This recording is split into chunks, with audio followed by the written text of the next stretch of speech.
There's no 100% security anywhere in the world. The more the ease of life, the more the security in it. One of the beauty about cybersecurity is also job security.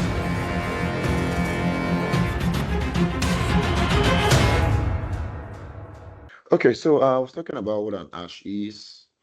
Yes, like I said, an hash is a one-way cryptographic function that turns our password, into a fixed length of characters. What that means is that uh, instead of storing a plain text into our database, right, it's stored in form of an hash, and this one is stored in the form of an hash, so that if an attacker comes there, an attacker will not be able to, understand whatever it is that is getting to see.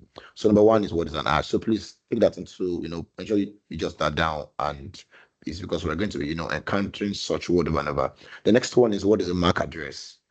Okay, a MAC address is our hardware address, right? It's just like the internal name of your device, but it's your hardware address. That's what a MAC address is. And the way MAC address works is it gets to resolute with our IP address, so that when you are browsing the internet, whatever it is that you're accessing on the internet with your IP address is able to identify your device, and so that you will not send whatever. For example, you're trying to access facebook.com on the internet, and right, you communicate with the internet with your IP address. So if you're trying to access facebook.com with your IP address, you can have like 20 individuals on the same network. So the way that the network gets to know that who visited Facebook is you is by resoluting your IP address with your MAC address, so that whatever it is you visit with your IP address is able to send it back to your device. So that's what a MAC address is. It's just uh MAC address is just the hardware address identified that every particular device actually has. That's what a MAC address is. So the next one is what is an internet protocol address, right? Just in America, global assigned to every device on the network. It's just the number assigned. It is your name on the network. Network. So an IP address is what we're going to be meeting is Kerberos. Kerberos, Keberos. Kerberos. It's an authentication protocol that is used by Microsoft. Now, the way it gets to work with what we call TGT and TGS. TGT is ticket granting ticket, while the TGS is ticket granting service. Now, what that means is the TGT is a ticket that is being handed over to the user after he has authenticated himself. It means that when you want to log into your Windows computer, you type in your username and password. Now, the process that goes on behind the scene uh, is always going to be either a Kerberos or an NTLM. Now, we're going to talk about NTLM, but let's first talk about Kerberos. Do you understand? So the TGT is a ticket granting ticket. What that does is it gives you a ticket after you've authenticated yourself. You have shown that yes, you are the individual with the correct username and password. Why the TGS is ticket granting service. Now, what that does is, the service you are trying to access, right? After you already have the ticket, you've shown that you are a real individual. The next thing it's going to do is going to also give you a TGS. It means that you now have a ticket to be able to, access the particular service that you want to access. But that can only come after you verified yourself. So that is for Kerberos. Now, the next one we're going to be meeting is NTLM.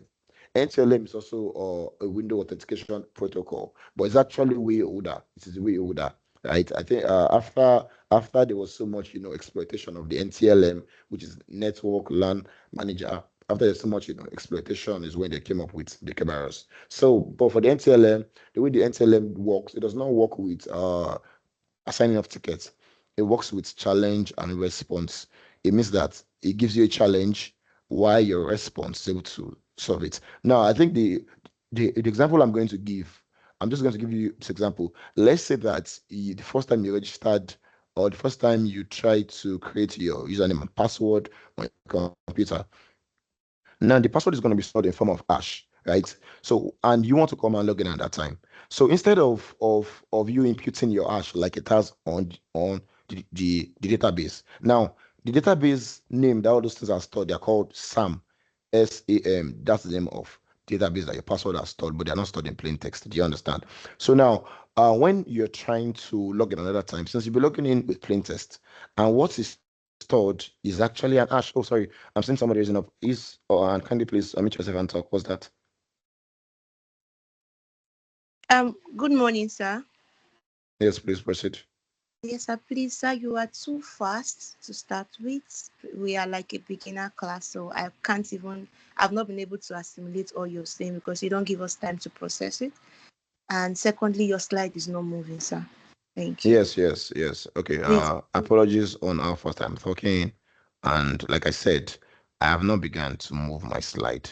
What I'm explaining are like keywords we are going to get to meet during this class, and so that we will not be going back and forth, and so that we can understand things easily. That's the reason why I am ensuring that I explain the keywords of this material. Like you said, you are beginners, right? If you were not beginners, I probably would just not be explaining all these things because I'm going to assume that you understand it. Do you understand? So in the light of that, that's why I'm picking keywords we are going to be encountering, so that whenever I mention NTLM, you understand what it means. If I mention Kerberos, you understand what it means. So that's why I Yes, did all that. like, can you go back? Because I'm sure like a lot of us in the class, get what class. It's just so No, fast. that's very fine. That's very fine. I'll do that. Apologies on that. Thank you for letting me know. And really, that's one thing you should always do. Please always speak up. This is a class, but not just a class. It's like one big family. Always speak up. Okay, so I started from the word ash, right? Ash, and we spoke about what an ash is. So I'm going to say that again. Now, an ash is a cryptographic function that turns a password from plain text into strings or characters. Now, the way that functions is when you want to uh, sign up or you want to create a user account for your computer, right? And you input your password in plain text. Let's say your password is Jason, Jason. Let's say that is the password that you're imputing. Now, while you input that and while you save it, it is not saved as a plain text on your computer. Now, where the password is saved is on your SAM's database. That's where it is saved on your computer, but it is not saved in plain text. And the reason why it's not saved in plain text is so that if an attacker, one way or the other, finds access into your computer, if he may be able to, find the database, he can actually find the password as well. But since it is not written in plain text, right, he's unable to, make use of it. Now, and the reason why an attacker will want to find your password is so that he will be able to, function like an administrator. You know, there'll be some things you might be trying to access on your computer and you need to input your password again. Do you get that? So what an attacker wants to do is it doesn't want to just have access into your computer. It wants to be able to have an administrative right on your computer. And that's the reason why it would always want your password in plain text. So now the security guys in place thought about it. Oh, what can we do to ensure that this password are not available in plain text? Then they came up with the idea of hashing. So what hashing does is it just or it finds a way, right, to ensure that the password are not stored in plain text. It stores them either in characters, in string, or in numbers. Just mix everything together so that if an individual finds it, it's going to be unable to use it. That's what an hash is, and that's how it functions. So the next one I spoke about is a MAC address. Now, MAC address is an hardware address of a network card. It's just like your internal name, the internal name of your machine or of your computer without visiting the internet. That's what a MAC address is, right? It's just an hardware address. It's always you always have your network card, and it's always going to be a MAC address. You must have checked your phone, you must have found a MAC address on your phone or your computer has a MAC address. It's always something that cannot be changed, even though nowadays attackers are looking for ways to ensure that the MAC address can be changed. But that's about that. So the next one I spoke about is IP address, right? IP address is the number assigned to you when you're connected to a network, right? Is in the number, but normally, right, what I'll call it a name. But since I'm trying to, understand that yes, this is a beginner's class, it's a number which you can say in the form of 192.168.1.10, just all that, right? That's the IP address. It's the name assigned to you when you are connected to a network. Every individual on a network has an IP address, and it's always going to be given to you whenever you access the internet. Now, even though there is a way that the MAC address and the IP address is able to connect to each other, right? And what does the job is what we call ARP, Address Resolution Protocol, right? Is the protocol put in place to ensure that the IP address, which is our name on the internet, and the MAC address, which is our name, or which is our name outside of the internet, is able to connect to each other. And this is the best way I'm going to explain that to you. A child in the act can be called John, while in the streets it can be called Elephant. Do you understand? So the name on the streets, which I'm going to be calling a network here, is Elephant, while the name in the house is called John. But one way or the other, you will see that when they call him on Elephant, even though his real name is Elephant, even though his real name is not Elephant, right? He's still able to understand that, yo, even though my name is John, his brain has been able to align elephant of the street, elephant that they call him on the street, to the John he's called in the house, right? His brain has been able to align it so that when he hears elephant, he can understand and he can respond to it. So the name assigned to our computer on the network is called an IP address. So even though the name is assigned to it by the network, the computer is still able to identify that, oh yes, this particular name, even though it was assigned by the network, belongs to me. That's what an IP address is. Now, the next one I'm going to talk about is Kerberos. Kerberos. Kerberos. Kerberos is an authentication protocol used in a window. It means that when you want to log in to your computer, or you want to, access an active directory, the authentication protocol, which verifies your identity as a legitimate individual or a user, the authentication protocol put in place for that is called Kerberos. Now, the one that existed before Kerberos is NTLM. Now, NTLM became so vulnerable, and that's why they had to, ensure that they came up with another one, which is called Kerberos. Now, this is the way the Kerberos works, right? The moment a user is able to input his username and password, is able to verify his identity. Now, what will be handed over to the user, which obviously you and I are not seeing physically, right, is going to be a ticket. Now, there is a system in place called ticket granting ticket. What you only be issued that ticket after your identity has been verified, right? Now, once your identity has been verified as a real individual, right, the next thing you will do is you will now take that ticket that has been assigned to you. Now, all this happens on the back end, right? We're just getting to tell you how the authentication process goes on behind the scene.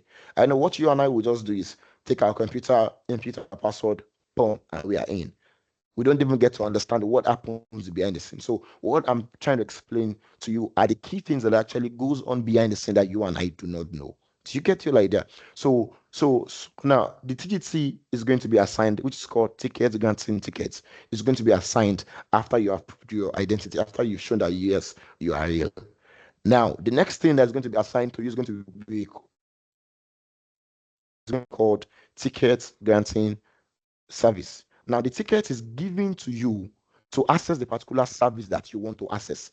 For example, you want to access a file or a particular folder on a server, right? The first thing that we'll do is first, let's authenticate you. Let's give you access to, or let's first confirm that you are real, that you are not, a criminal. Do you understand? So after you've done that, the next thing is they will now also, after you verify that you are real, then you will now be given a ticket that will give you access to that particular file or folder that you want. That's how the Kerberos, authentication protocol gets to work. Now, the next one there is NTLM, which is NTLAN Manager. It's also an authentication protocol, right? But it is actually outdated, and that's due to, you know, the vulnerability, like I said earlier. Now, this is the way that one works. Now, the NTLM, it works in a way that it deals with challenge and a response. Now, earlier we spoke about what an hash is, and we understand that hash is stored inside of plain text. And when you want to sign in another time, you input the plain text, and boom, it lets you in. So the way this NTLM gets to work is it is with challenge and a response. Since the password has been stored in form of hash in the database, how how is it able to verify that you are the one? Because it's not stored in plain text, so it means it cannot compare the text. So it has to come up with a system that your text and hash will be able to, identify each other even when they are not in their true form. So this one works with the protocol with the system of challenge and a response. Now, this is the best way I'm going to explain that, in layman English. For example, you must have seen a formula or so many maths in class, so many, whatever it's in classes in your maths class, whereby you see x equals 4. Find x. Do you understand? So what I'm trying to say is that you will be getting a challenge. Now, let's say the challenge that on the database is giving you is x equals 4. Find x. Now, you know that you are imputing the password, and let's say the password you are imputing is John. So what you need to do is you need to be able to give a response to the challenge. It means that your password, right, the response is going to be given has to be able to solve the equation. Do you understand? So now let's say that your password, if we add it together, is going to be 2 plus 2. And since the challenge that was given to you by the server is x equals 4, find x. So you are inputting your password. Your password should be interpreted as 2 plus 2 that can give you the answer of 4. So the moment that you input your password and your password is able to give a response, okay, that solves the challenge that the server is giving based on the hash, it authenticates you and it lets you log in. Now that was the system put in place initially. This with challenge and a response. It comes up with a challenge. It means your password gives the right response. It verifies you and it lets you in. Unlike the Kerberos that deals with tickets. Do you understand? The initial one deals with giving you a ticket after it has verified that you are real. This one does not deal with that. This one just gives you a question. The minute you answer it, yeah, it allows you in, and that's how the NT-LM gets to work. Now, the next one I'll talk about is net BIOS. Net BIOS. Now, that one it deals it deals with ensuring that, how do I put that in a way that you can actually understand? Because I feel it's important that I put that back of my mind that how do I put that? Okay, don't worry. I think when there's further explanation of that in the material, so that I do not go and explain to you that you don't understand. So I believe you understand all I've said so far. Now let's go into the material. So I believe can you see my screen? I'm going to be scrolling down now. You can see my screen now. So our module objectives is understanding password cracking and complexity, understanding Microsoft authentication, which we spoke about a little, which is the NTLM and the Kerberos, that is, Microsoft authentication. We're also going to talk about various types of password attacks. We're also going to, look into password cracking tools, also understanding countermeasures. So now let's go. Okay. Now, what is password cracking? Now, these are techniques used to recover password from computer. So now, in this sense, what would an attacker do, right? An attacker wants to figure out a way that, oh, how am I able to crack a password? Now, you can either find a way to get the password in plain text, or you can find a way to get it in hash, like in hashes, like we spoke earlier. And the attacker will want to figure out a way to ensure that it's able to convert the hash from the hash way to a plain text. So password cracking are just different techniques that an attacker can use just to get the password. If it is to steal the password from you, it's still going to be called password cracking. If it gets to intercept it, the same thing. If it gets to get the hash and it turns it to plain text, it's also called, password cracking. Just the technique is what differs. The key goal of every attacker here is going to be, get the password and do whatever it is that you want to do with it. Now, attackers use password cracking techniques to gain unauthorized access to vulnerable computers or systems. So to tell you something here, that what is going to do first is to find a way to make your computer vulnerable or find computers that are vulnerable. So that's why one thing you always need to ensure is always ensure that your computers are not vulnerable. Vulnerability still remains something that can be exploited. An attacker just doesn't just want to, gain access to your computer. He wants to be the boss of your computer. And how does he be? And how does he become the boss? By ensuring that he gets the password. But the first step is going to be exploiting a vulnerability. A vulnerability. While we are going to be talking about so many vulnerabilities that can be exploited by an attacker, and he can get your password and can do whatever it is that he needs to do. So now, most of the password cracking techniques are successful, yes, because of weak or easily guessable password. Yes, most of us passwords are very weak, and I'm going to give you example. Some of us here, which if we're allowed to talk, if they ask you your password, obviously I'm not asking you to say it, yes, but your password will either contain your date of birth, will either contain your workplace, will either contain your last name, or will either contain your first name. But I'm very sure that your password is something that is associated to you. And the way hackers will do now, attacker will do is okay, let us first look at this individual. Let us gather information about him. Let us know what he is like. In knowing what you are like, your password can be guessable. Like now, our mothers. In fact, I don't think any of us needs to crack our head to know what our parents' ATM pin can be. Now, I'm not saying that I know it. Do you get that? I'm not saying you know it. Do you get? But I'm just saying that it's always within a range that is guessable. And mind you, as long as your password is guessable, it even makes you vulnerable. Do you understand? Because the weakness in your password has automatically made you vulnerable, becomes what an attacker can exploit, and can do whatever it is that he wants to do with it. Now let's look at password complexity. You can get to see password in different strengths.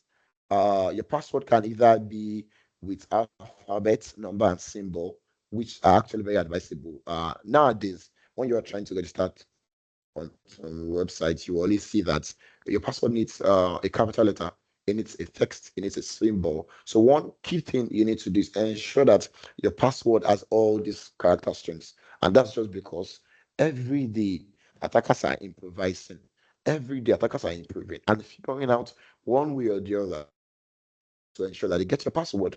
Now, number two is also another, password complexity. It can either be with numbers, be with symbols, small letters and numbers and symbols, all different manners at which the password can always be. But always ensure that you have the most, complicated one. Yes, Omalike Lovina. Yes, I can see your hand. Kindly unmute and talk. Thank you.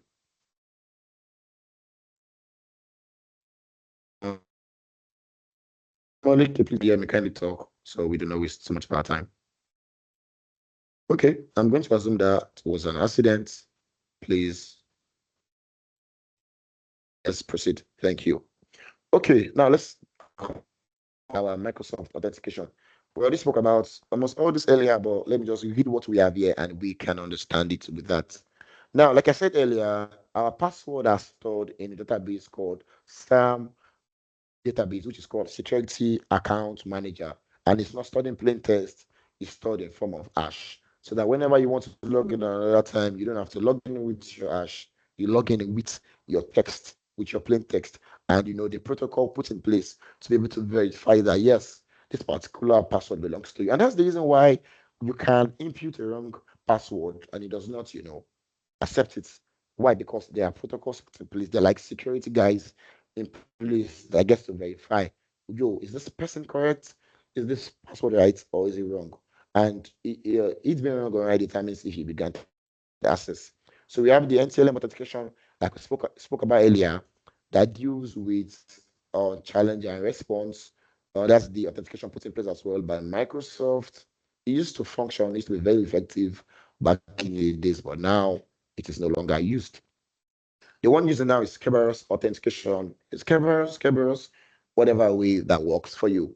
Kerberos authentication is, like I said earlier, this with the TGT, which I call the tickets granting tickets, and the TGS, the tickets granting server. In that case, you will have two tickets, one that verifies your identity and ones that give you access to that particular file that you want to access. But I assure you, even though we use Kerberos, right, Kerberos still has this vulnerability, has its weakness. And this is the weakness.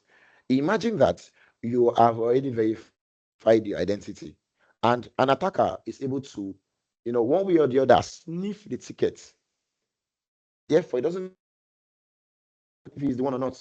All he needs to do is just to use that ticket and log in. A good example is when somebody verifies identity using a key card. You must have seen movies, right? Whereby criminals will just get to the party, then steal somebody's key card and use the person's key card, you know, to be able to access anything he wants to access. But you know so well that the person that got the key card, right? He was given the key card after his identity has been verified. Just like saying after he has inputted his username and password, that's when he got the key card. Now somebody came, took the key card and began to use his identity to function. So like that's really a weakness. That's really like one of the weakness of Kerberos authentication. But yes, it still functions. It's still way safer than NTLM because NTLM gives you challenge and response. As long as the attacker can give a response to the challenge, then you're good to go. And one thing about that Kerberos authentication is even though an attacker, right, can get your ticket, you can't use that ticket again. It cannot function for like a replay attack. Like it means what I mean is that you cannot use that ticket another time. After that particular time is gone. It means like after that particular party that the criminals has used the key card to access everything. That same key card cannot function again in another party. And like that's really one good side about it. It means that the attacker cannot use that ticket over and over. Every ticket always comes with its own section ID and about that, I'm trying as much as possible not to use words we're not going to understand. And I know that these parts are very boring. That's okay. Just try to understand them. Okay. So types of password attacks. Yes. The attacker, first one is non-electronic.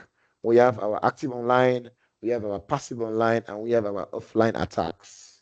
These are types of password attacks. Which means an attacker can do, either of these to get your password. But it's still some of them still needs to be done in close proximity. Do you understand that? Why some doesn't have to be done in close proximity? Now, the first one we have here is non-electronic attacks. These are attacks that are done without needing computers, without needing anything electronic, just your brain, your communication skill, or any magic you can do without computers. Now, number one is through shoulder surfing. Shoulder surfing is when somebody stands at your back and is watching your password, is watching you type your password and the person gets it. I think I actually had such experience recently. Now, I never said I'm shoulder surfing, but I'm, trying to give you an example of, shoulder surfing, like what I experienced. And I think I was in a bus recently, and I saw somebody was trying to access his organization server on the phone, and he was typing. I literally saw the password. Yes, but I did not cram it, so we don't do that here, right? Take out, right? So I now it was typing the password and his username to be able to access the server inside the bus, not even minding if anybody's at his back. So shoulder surfing is just literally me staying at his back and trying to see his password. That is shoulder surfing. Do you get? So shoulder surfing is somebody spying at your password from your back. That's shoulder surfing. The next one there is social engineering. Is when you manipulate somebody in order to get their password. For example, or you can either tell somebody that, oh, we are trying to make a payment now. You can just say, oh, sorry, bro, my network is not going. Can you please on your hotspot for me? You get you like that. And once he owns it, he has to put his password, social engineering. But this is what I do. If I want to turn on my hotspot for anybody, I always change the password. I will change the password before I let you connect. So after you've connected, I will change it back. I will never let you have, the exact password I'm going to use because you wouldn't know what anybody wants to do with it. Do you understand? So social engineering is just, the magical act that somebody gets to manipulate you to get your password. The other one there is dumpster diving. Dumpster diving is attackers getting to check the trash can for valuable information. Now you must begin to wonder that doesn't make sense. But think about it. Now, okay, it is now that we now have what they call a shredder. A shredder is a machine that shreds or your paper into pieces.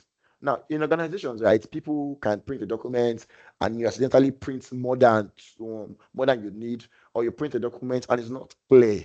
You'd be like, oh, just squeeze this thing, throw it in the trash can, and you dump it. What will an attacker do?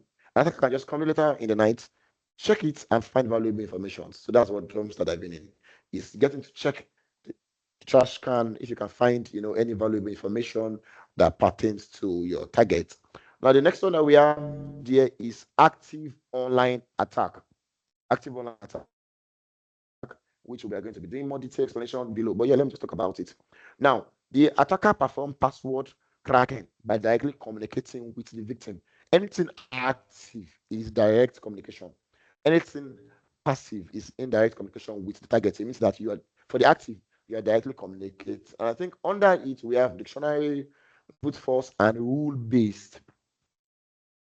Now, dictionary attack, right, is you have like a word list what's made available that you are going to be trying all of them to see if or access. Now, an attacker can always create a dictionary based on the information he has gathered about the target. For example, let's say I have somebody that works in a bank and I want to create, a word list that I can use to carry out a dictionary attack. What I'm going to do is gather as much words as possible that relates to that victim. Since he works in the bank, I'll gather words like computer, like teller, like like like like I can look into what's like currency, like pen, like corporate, like tie, like shoes, anything that relates with him. So hence I'll come up with a dictionary list of words that I'm going to try in order to see if I can, get his password. The number one, the next one here is brute force, brute it's called brute forcing. Now, what that means is the attacker gets to try different strings of word. For example, you are trying to get access to somebody, and what you want to do is you will be trying to guess to get correctly each alphabet. For example, it is 4 digits.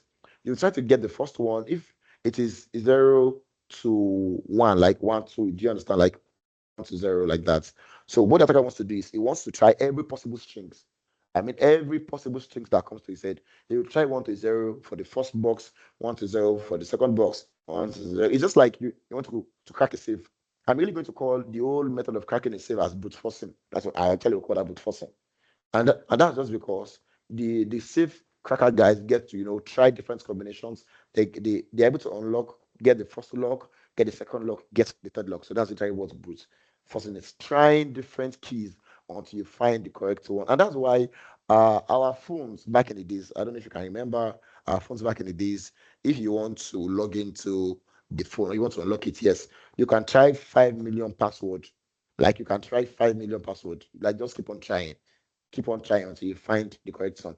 So now they knew that people do those things, right? So what they get to do is they now get to put a limitation to how much you can actually do. Now, what that means is nowadays on your iPhone, do you understand? Nowadays on your iPhone, what if you try to input your password like 3 or 4 times? What's going to happen? He said that says it's disabled. But back then, if you tried 5 million times, it will still give you the chance to try. I actually have an uncle then that as long as your password is 4 digits, it will unlock it. It just would unlock it. Now, then we used to think he has some kind of, magic. We don't know that all he's just doing is just being a brute force, trying all possible combinations to ensure he gets it. Now, the next one is rule-based attack. Now, this kind of attack is done when the attacker has, a level of information about you or has a level of information about the password. For example, you're trying to type your password, and let's say your password is Jason, JASON, and the attacker is able to see ON from what you're typing. You understand? And let's assume that your name is also Jason. The moment the attacker can see ON, he automatically knows that, oh, okay, if what I saw is ON, there's a possibility that the password is Jason. So that's what rule-based attack is, and as it works, just gets an idea of of what the password is, gets 1 or 2 informations, and from there it's able to do whatever it is that he wants to do. The next one is ash injection attack. Ash injection attack. Remember, we spoke about hashing, right? And we spoke about how our ash are stored, and we spoke about where it's stored, which is the SAMS database. Now, I remember we spoke about most of these things are possible when there is a vulnerability to exploit. Remember that? So this ash injection attack is when there is a vulnerability on the system or on the computer of the target, whereby the target sets a protocol that you can log in with the hash. Now, normally, right, you are only supposed to be able to log in with a password, right, and not with hash. Now, this one is done when the user sets a protocol that, oh, if you want to log in, you can log in with the hash. You don't have to log in with the password, and that way you're good to go. So if an attacker finds that, what will attacker do? Like we said earlier, right? He wants to crack the password so that he can gain administrative privilege. So when the owner of the computer has now set or has set a rule that you can sign in with the hash, what the attacker is going to do after finding his way into your computer is he just infuses the hash and he uses your hash to log in and authenticate himself, and that way becomes the administrator. That's really what hash injection attack is. So for the LLMNR and NBTS poisoning, now these two, right, they work alongside the net IOs, right? So what they do is the nets now. Let me okay. Now on your computer, right, whereby you get to communicate with your MAC address. You have your computer, your Windows. Your window, if you check your system information, you can find your computer named as Windows 2022. You can find it as Windows 11. You can find it as whatever window it is. Do you understand? Now, the system put in place that connect the MAC address. Like we said earlier, right? Your MAC address is like your name on the local area network. Now the system put in place that is able to connect your MAC address to your computer name, right? Is done by the net IOS. Now what I want to do is attacker wants to figure out a way that, oh, if this particular individual tries to access a file on the local area network, now you can have your internet router, right? Not the one that access the internet, like your router, the ones everybody active access in the company, right? Whereby you can be able to share files. It means the file that Mr. A has it, Mr. B can be able to access the file. Now just those your internet network. Do you understand? So now this what attacker want to do is an attacker want to ensure that he poisons the communication. It means that how to explain this thing? Okay, there's what we call TCP and there's what we call UDP. Do you understand? Now the way UDP works is the way a TCP works is if you are sending a message, right, from your computer to another computer, the protocol that ensures that what you are sending from Mr. A gets to Mr. B is what we call your TCP. Now, for UDP and TCP, they work alike. Do you get? But the way UDP works, right? UDP does not care if Mr. B gets it or not. UDP will just send it. You get? TCP will ensure that what you are getting to send from your computer gets to the computer of the receiver. While UDP does not care if it gets there or not. What it's just going to do is send the message. If he gets there, if he doesn't get there, it does not consign him. Do you get? So now what an attacker will now do is, and this audio, right? Since you guys are working in a local area network, it's very important that your MAC address and your computer name is able to connect to each other so that when you are sending an information, because if you want to send an information, this is the way down gets to work. When you want to send an information, you want to send a message to computer 2, right? It is going to, let me see if I can do a drawing on my screen, if that's, if you understand it, because I'm trying as much as possible to find a way to explain it in a way that you understand. So hopefully this is going to work. Is not drawing. Now the way this is going to work is, if you want to send a message, right, it is going to attach your MAC address to the message. It will also attach the MAC address of the receiver to the message. And why it does that is so that it can identify who the receiver is. Do you understand? And like we said earlier, right, there's always going to be a computer name.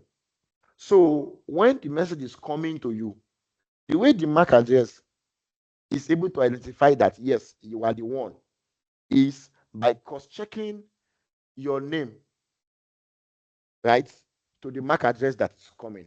Now this one is done on IR network, not like when you are using a router to access the network.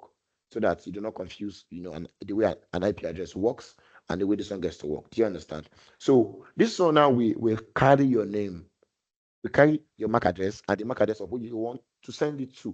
So what an attacker will now do in this point is, and remember that we spoke about UDP, right? That UDP now, it does not, if he wants to send his own message, it does not care whether it gets to where it's supposed to get to or not. Now, you remember we spoke about something earlier, right? We spoke about when there is a vulnerability.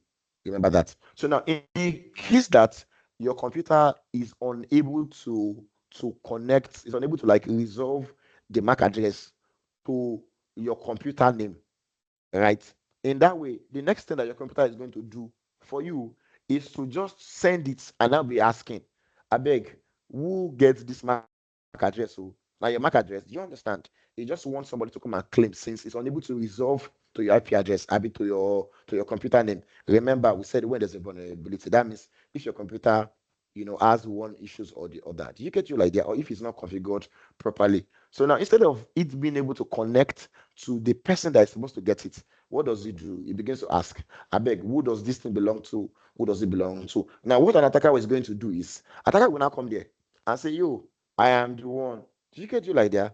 An attacker is going to claim to be the one.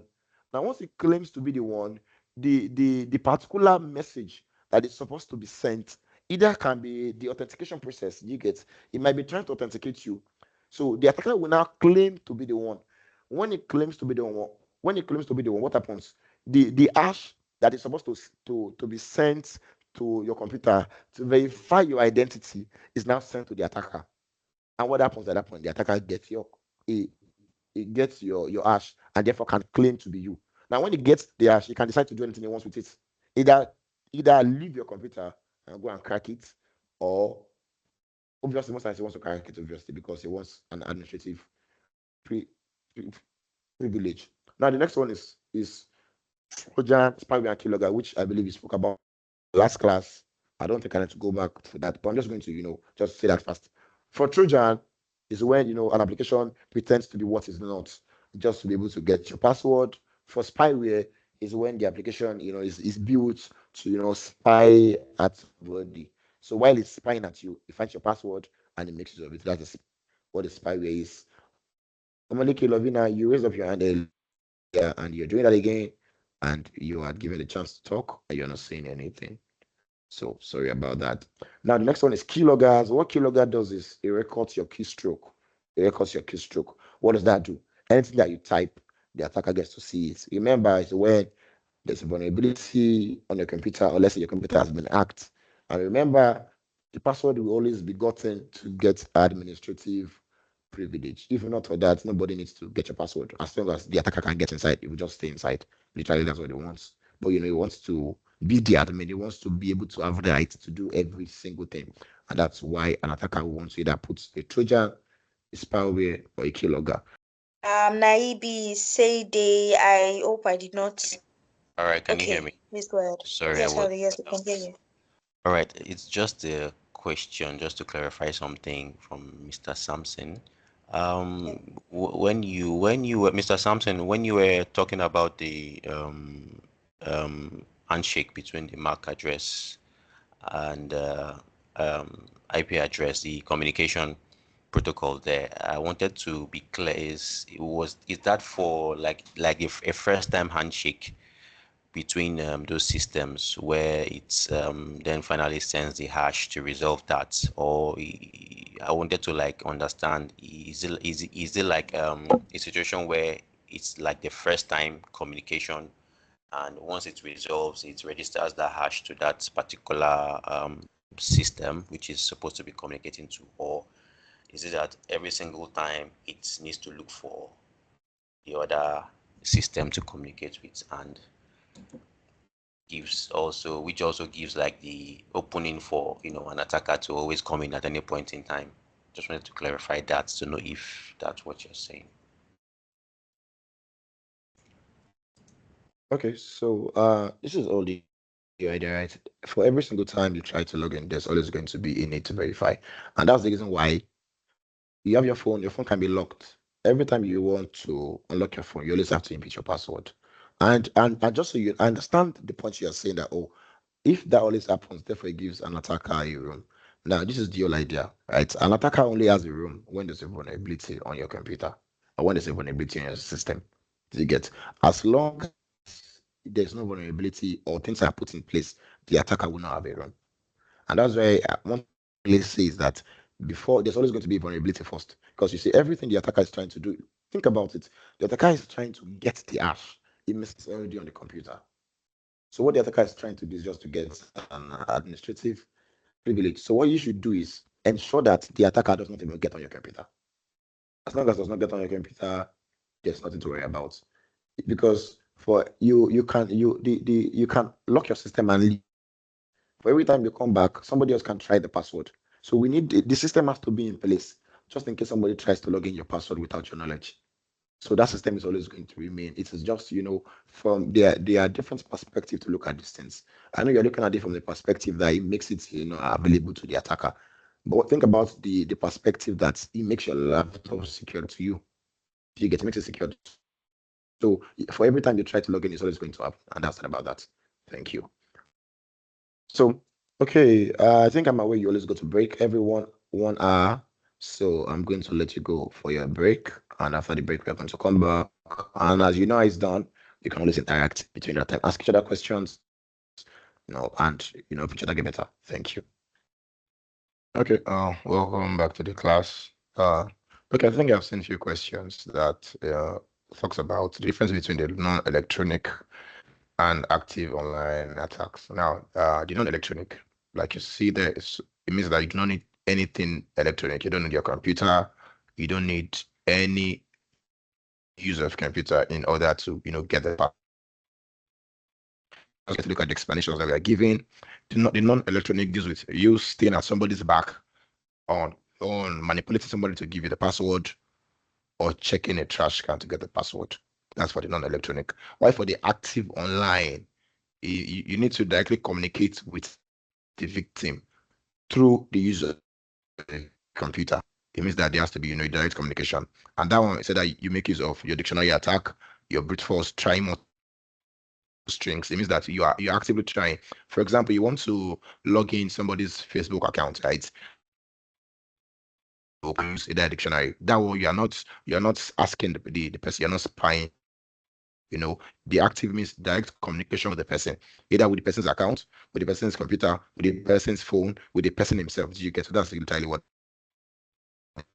So that's the second type of active online attack. There has to be direct interaction, either through your hash injection, making use of the hash, your Trojan or spy, your Trojan, your spyware, your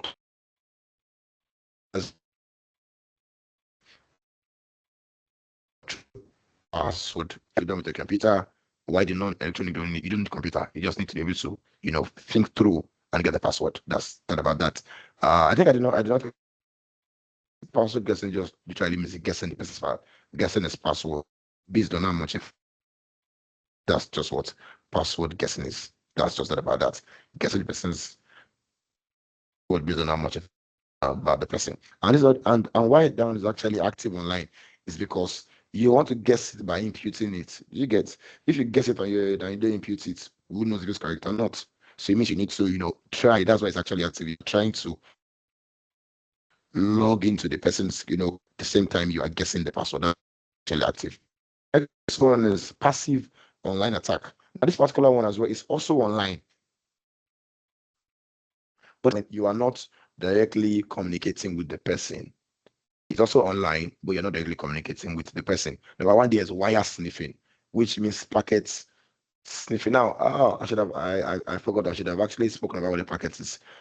These are just the ways to communicate. They don't communicate in English. You know that's right. When computer A communicates with computer B, they make use of let's just say packet is their language, but it's not really like their language exactly. But you get the way they communicate is they make use of packets. So what an attacker wants to do is an attacker wants to sniff the packets. He wants to just stand in the middle of the communication and wants to sniff. Now for the sniffing, right? There's even the sniffing has the passive and it has the active sniffing, right?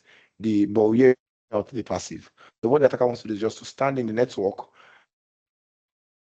Remember, when there's a vulnerability, so it means the attacker has been able to find his way into the network. Do you understand? Therefore, now stays in between the network and begins to sniff the communication filter and the network.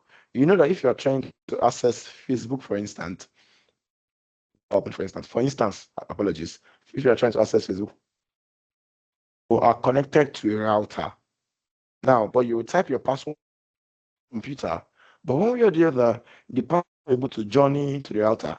From the router, is able to join into Facebook and the server and is able to connect. So what the attacker wants to do is to stand in between your computer and your router so you can steal the password. So that's just what that is. The attacker stays in the middle. Now you see the attacker is not communicating with you. It's not communicating with the network. It just stays there. They observe. Once he finds anything good, he steals it. That's wire sniffing. The next one, there's man in the middle attack. Like it's like wire sniffing too, by the way. They're very much alike. But what the attacker wants to do as well is just to stand in the middle of the communication between you and the network. That's a man in the middle attack. Why attack? What it means is replaying. He makes use of it to log in. He claims to be you. It's just taking your identity to log in. That way, he's not really communicating with you. Do you understand? Just want to stand in the middle. Once it now sees the password, it takes it and logs in with it. Just a play attack. You know, so whether the password has to journey from your computer to the network. He wants to stay. He wants to steal the password and he wants to use the password as you. That's about that. The next one there is offline attacks. Offline attacks. This as well, you are not, you'll be using your computer, do you get? But you are not, you don't need to use it. You don't have to be on the internet. You don't have to be on an active work on the internet to, do this kind of attack. But this part is when the attacker has found his way into your computer and he already has your hash. So what is it trying to do? It's trying to crack the password to ensure that he's able to understand it. Now, the first one is rainbow table attack. Open bracket, pre-computed hash. Now, what that means is the attacker would have gotten several hash and they are plain text. For example, he has like 10 passwords already and they are plain text already. So what the attacker wants to do is, once he now gets your hash, from his plain text available, he will now go and compare your hash with the one that he has available. So the moment is lucky, if he's lucky enough, right, he might find a similitude of your hash, which is the one he saw on your computer. He might find the similitude on his pre-computed hash. So once he finds it and he sees that they are the same thing, automatically he has your password. And that's the reason why you be externally impressively unique. It means that the complexity has to be scary. But nobody's asking you to now put a password you will not remember. Because if you don't remember, do you understand? But ensure that it's complex enough so that even if the attacker wants to do, a rainbow table, it doesn't work. The next one is distributed network attack. Now, in cases whereby the password has an impressive level of complexity, or the hash, I said, sorry, not yes, but the hash, by the way, the hash has a crazy level of complexity. Hash, so you know that the attacker can crack easily. So what the attacker is going to do at this point is make use of other computers to be able to do the work for him, because password cracking, believe me, it can take a long time. How easy it can be most times can either be due to the complexity of the password, or if your password has been found in a data breach. You get, as long as that doesn't exist, or it can be really difficult to crack a password. For real? Can you meet yourself for real? So it can. Can you mute your mic? The mic, please.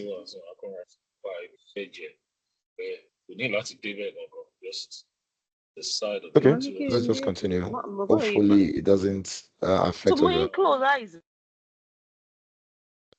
Thank you, Mike. Much.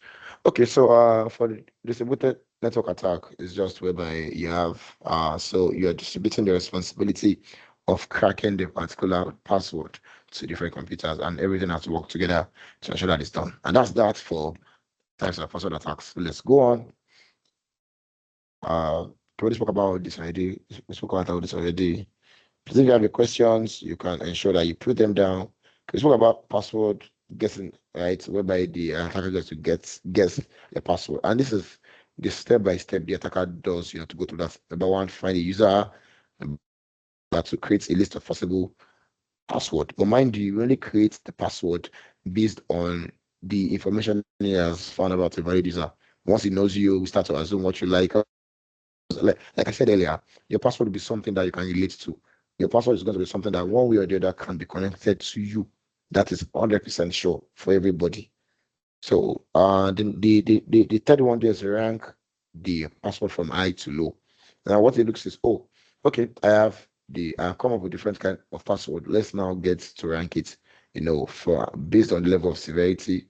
Yeah, I shouldn't use the word severity, but just based on how important they get to like rank it, and from there then the attacker begins to try to impute it, till it gets the right one. Number four, keying each password, yes, until the correct password is discovered. That's literally the step by step for password guessing. And that's why it's important that you make sure your password is unguessable. Now, default password is a password supplied by the manufacturer with new equipment. For example, like your SIM card, like I don't know if those things are still, on our SIM cards. Like back then, you always have a PIN code on your SIM card, like the follow pin code. Can either be 111, 1234, or on your router, you have your admin. Default passwords, they are vulnerabilities, like they are auto vulnerabilities. Or for those of you that have your router, you give somebody your password and you still leave your default password as admin. Okay, The attacker is going to just iPhone. Okay, back. So what's going to happen is the moment you can give the password, or the person is able to social engineer you to get the password, he can log into the admin page, change the password, kick you out, and block you from your network. That's sweet, but don't try this at all. So there's about that. That's for default password. And there for these are sites, you can always come and find default password. Most attackers know this site, so they just come there and check the default password, because every equipment always have a default password. And the reason is so that the buyer or the buyer, does not have any issue in changing the password. Nothing about that. This time is running. Already don't anything now. Whoa. Okay. So we already spoke about Trojans, spyware keyloggers. I think you spoke about that in your last class. I think so. So I'm not going to be talking about that anymore. You know what the Trojan is? The Trojan is not claims to be what is not, gets into your computer and begins to do what he did not do. And I think somebody was one of the of Trojan going to be going through that again. And I think you also spoke about the spyware. It's itself very difficult to detect, pretends to be what is not, and just power your computer. Keyloggers, like I said earlier, records your keystroke and sends it to the target. But most of these things will only happen when there's a vulnerability. The most important way to avoid all these things, the most important way is to avoid vulnerability.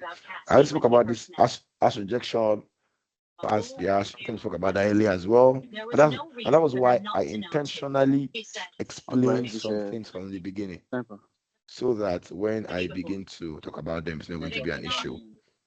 Let's talk about pass the tickets. Okay, give me. I don't think so.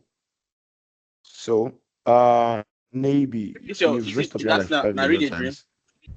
Yeah. So I need to know if this is real. Okay, Yes, please talk. Okay. I just wanted to, because we already explained dictionary and all the rest. I wanted Can you speak what's up? Can you speak up? can you hear me? Yes. Yeah. What's the difference between password guessing and dictionary form of attack? Password area. What's the difference? Okay. All right. They are very but this is the thing about person. Now for password, for that one, we need to look at the individual, right? Guess the password based on who he is. Why for dictionary attack? We don't need to guess. We just need to look for a computed word list of passwords available on the internet. For example, I think there was a time that there was like a data breach and they had word list available. So all you need to do is just get, word list available, can be any amount of word side of it. Now, out of the dictionary, try those password, to log in. But for password guessing, you look at the individual, you will create your list based on who he is. You create your list based on his personality, and from there you will go on and make all your attempts. Please hold on, give me a few.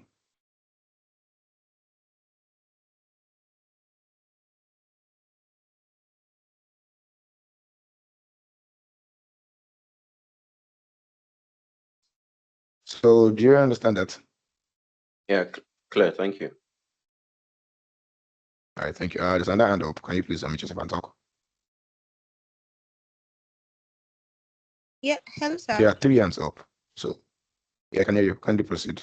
So for the Trojan, I just want to ask, for example, is it like a malware or it's a different case altogether? A Trojan is a subset of a malware. Yeah, under everything is under malware. So a Trojan is just like a subset of a malware. Okay, thank you. Okay, next person, please.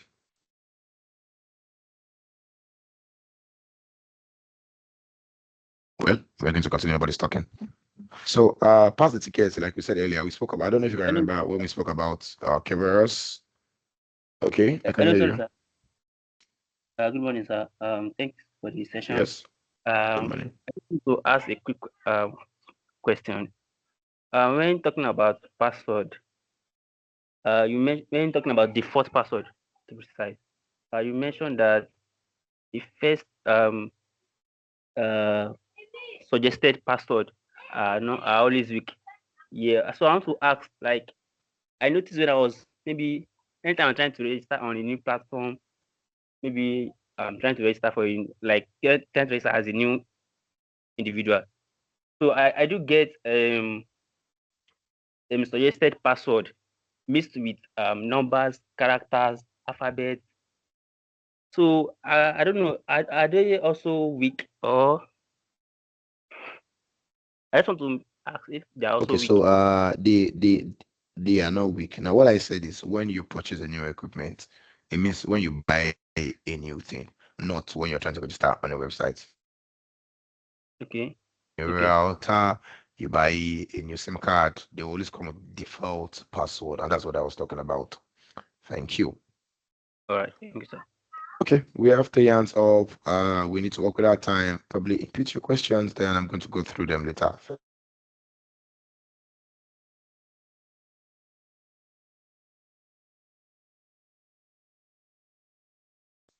10, 9, 8, 7, 6, 5. Okay, I'm giving myself 3 minutes. So we spoke about Kerberos earlier, right? And we spoke about how that one gets to work.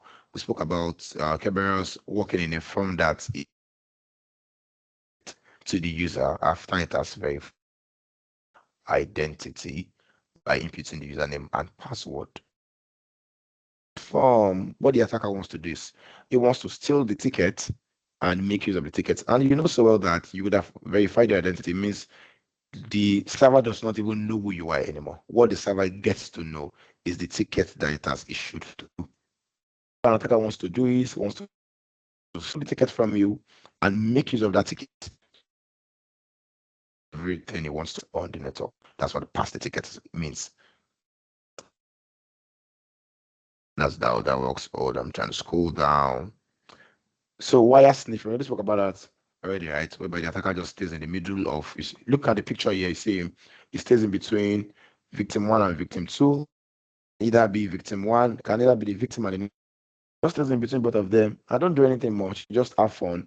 I have a packet here. I mix it up packet sniffing tool and gets it, and then it's good to go. So we already spoke about all this. Spoke about that. We spoke about man in the middle attack already. Spoke about. I think we spoke about rainbow attack too. Yeah, I think we spoke about rainbow attack. Blah blah blah. So these are like part of your password cracking tools, and you can use obviously if you want to do the CH, you get these tools for sure. Yeah, you get so many. If you not just this, so you get so many tools. But by the way, you sign your NDA, so thank you. But these are tools that are made available for you when you get to, it's also like an password cracking tool. They all are available here for free after you join the CH class or any other class you want to join, which I believe you must be told about them. So these are other tools that can work, blah blah blah. So let's go into password cracking countermeasure. Number one, disallow use of the same password during the password change. Yes. Now, what this means is that when you are changing your password, which is what most of us do, I'm not saying you, most of us, I used to do it sometimes before I now began to change. So disallow. Now, what that means is if you are changing your password from JSON 1 to 34, don't change it to JSON 1 2 3 4 5. Like literally, what's the difference there? Do you understand? So disallow the use of the same password and use something extremely different. Because put yourself in the shoes if you're an attacker. And mind you, there's information about your target. So you know so well that your target on previous password is this. And over time, you have checked this page. You have seen you've seen that it dwells in a world of reputation. Do you understand? So you see that in that case, right, few things that you would always do is to change. And what the attacker would just do is, oh, beautiful. Let him just go and use the same password and maybe just change the number instead of 1 to 34, put 1 to 34 5. So ensure that there's always going to be, you always have different password. Number two, disallow the use of password that can be found in a dictionary. Yes. In a word list, you can go online and search for word list. You find that on GitHub. You can see like 5 million passwords there, quite a whole lot. And those passwords we are gotten from data breach. So ensure that your password cannot be found in a data breach. I was wondering how. Well, I'm not going to check all the data breach, and that's where we have our password complexity. You can be creative with your password. Do you know there's a possibility that you can have a password that doesn't exist on this earth? It's very possible. It's just your complexity, how complex you want to make it, and how good your memory is, so that you will not forget. So it doesn't about that. Next one, the set password change policy to 30 days. Yes. Ensure that you set a policy that changes your password every 30 days. Every 30 days is a very good thing. And you must be wondering, would I not forget? Well, you can try to write it down. Write it down in documents. But everything still has, like, even if you write it down in your house, if somebody comes to your house and he sees it, that's gone. Do you get? So, like, it's still going to be Yeah, you advisable are to not keep it in sharing your your brain. screen again. Are you sure? Hold on, please. I do not think so, but let me just confirm. I'm sharing my screen. Thank you. So, please kindly check your side. Maybe you can. It's fine in my Please, end. the Thank you. screen is So, the off. next one there is, yes, I'm explaining what is on the screen. Everything I'm saying is literally on the screen that you're. Do you understand? It's not on the Let me screen. let We me can't see your we can't see Not your show. screen. Probably is static on our end, but is moving on your own end because where we are on the screen is past the ticket attacks, which has been where it's been showing for a while. Oh, okay, okay. Oh, let me. Sorry, now. Okay, kindly confirm it is visible now. Not yet. No, sir. So, I believe everybody can see my screen now. Yes, sir. Thank you. Yes, sir. So, Yes, sir. we're at password cracking countermeasures. We spoke about disallowing the use of the same password. It means they don't use the same password whenever you want to change your password. We spoke about ensuring that your password is not found in a dictionary. What that means is that even if your password has been in a data breach, ensure that you change it. Like, yeah, as soon as possible. It's very important. Very important. Don't use simple password. The next one there is set password policy change. Ensure that you have a policy that says change my password every 30 days. And the reason is because organizations will not tell you if they have suffered the data breach. They obviously will not tell you, because if they tell you, you will stop using them. And that's the way it is. So what you should do is ensure, and when it's a data breach, the attacker has your username and he has your password. It means they can use your informations claiming to be you, and you would not know until it does anything that is obvious. You would obviously not know. I think my church, right? I think was it, I don't know, something actually happened there like a few months ago. And I think some one way or the other, somebody was able to hack into the Instagram account impersonally. So the attacker decided to come up with a phishing link, and he sent it at the middle of the night. Now I don't know. Now I don't know if the attacker was completely smart, because if I was the attacker and you know that your target is Nigeria, I will not send it at the middle of the night, because who's going to be online? Do you understand? So, but I don't know. But anyways, he did it and we saw it, and we know that he must have gotten access before for you to be able to, do that kind of a thing. Because if you are sending a phishing link, it means you took your time to plan what you want to do. So it means you already have access before that particular time. So at the end of the day, if you do not want to wait till the attacker does something obvious, and after that time, he might have done a lot. Do you understand? So ensure that you set a password change policy, because I think after the attacker did the phishing link, he did not change the password. So I think it was expecting that we will not find out. Do you understand? It was expecting that we will not find out. So he didn't change the password, but it was not smart enough. If I was the attacker, I'm not the attacker, by the way, but if I was the attacker, after I've sent the phishing link, you know what, I will delete it from my end. Like you can do unsend from both or unsend from your own. I will unsend fully from my end so that I will not see it. Do you get? So that even if people come to report, I can say, guy, we didn't send it, but like I'm not saying it should be like that. Do you get? But I'm saying there be a password change policy so that the attacker will not do something that you will not even know, because the attacker can be there for so long and you will not know. So ensure that there's that password change policy. The next one is number 6. Do not use any system default password. It means that do not use admin as your password. Do not use anything default. The moment it's default, it becomes what can be used at any period of time. So also continue with the countermeasure. Make password hard to guess. Yes, ensure that your password are long.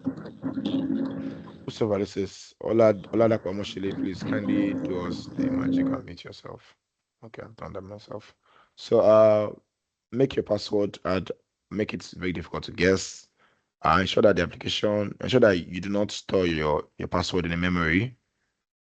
Ensure that you use random strings, yes, to sort your password. It means use random strings to make it more difficult to crack, like symbols and blah blah blah. Use that as well. Number 10, do not use, yes, Ebenezer Larry. So is that Ebenezer Larry? Oh yeah, I think if you're the one, kindly talk. Just raise up your hand right now.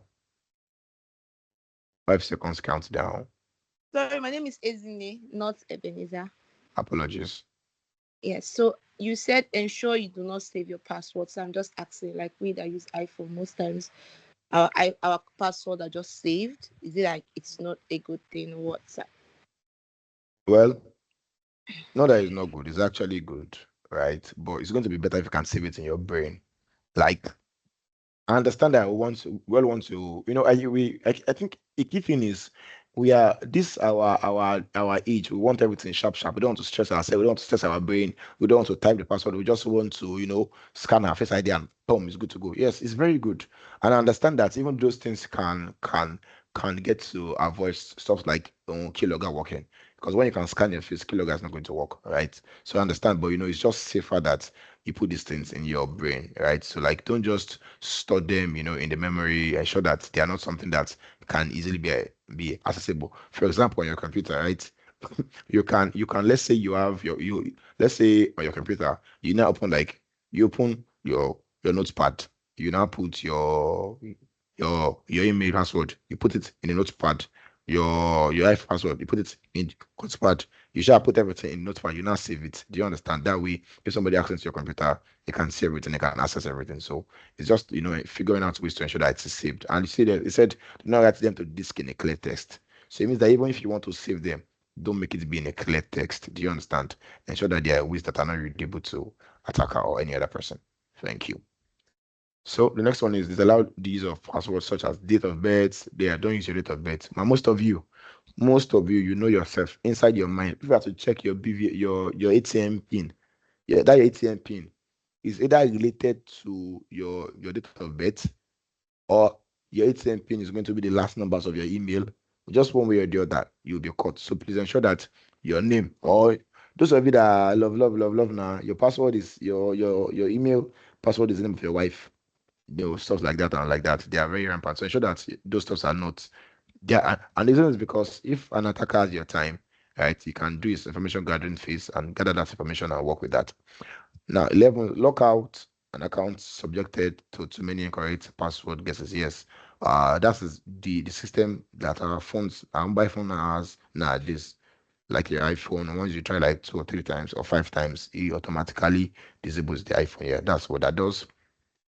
Use of two-factor or multi-factor authentication, for example, using captcha to prevent automated attacks. That's what that means is just ensure that you have like your OTP after you put your password, ensure you have an OTP.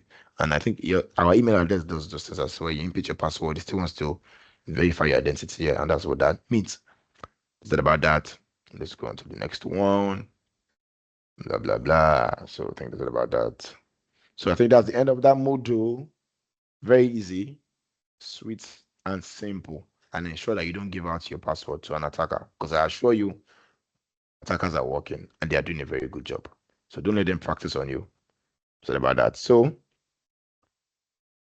let's go to the next module. Please, can I ask a question before we proceed? Yes, please go ahead. Okay.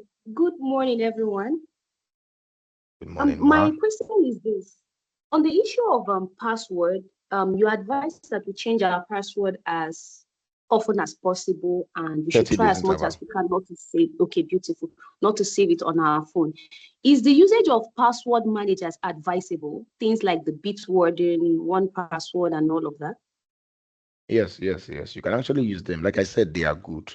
And that's why if you store them on those password manager, if you open the password manager, you will not see your password in plain text. Would you? No, you wouldn't. It's either you use your Face ID to unlock it, to see it, or you input a password to see it. So at the end of the day, you are still not storing your password in plain text. So even if an attacker gets to attack your phone or your computer, your password are still not available in plain text. So yeah, they are very okay. But the key idea here is ensuring that they are not in plain text. Because even when it's even hashed or when it's encrypted safe, an attacker can still, fight with it and decrypt it. How much more if it is in plain text? Do you understand? So yes, those stuffs, they are good, and that's why you see that those stuffs will never put your password in plain text. Thank you. Do you understand? Yes, I do. Thank you very much. Okay. Any other question before we go to the next slide? Our beautiful slide. Sir. Hello, I wanted sir. to ask, you said we should set Let the lady go password first. change. Sorry? We should Hello? what? Like you said, we should set password change policy to 30 days. Is there a way we can do that? Or is it Well, that you can personally do that. create a sir? Yes, you can do it. You can set your calendar. It's just like a policy you give to yourself. So set my calendar every 30 days. Remind me to change my password. And that's all about that. Yeah, next, Mr. Ebenezer, kindly proceed, please. Okay, sir. So you said you should that they will not be stored. Password will not be stored as a plain text on our password manager.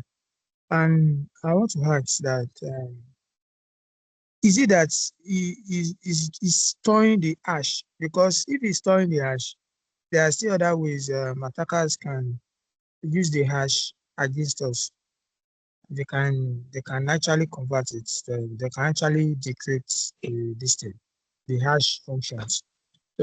So but I want to ask also that is it advisable that our password that we use for our password managers should be encrypted or should be we should it can be encrypted too as well, something like that. So it's a two question in one.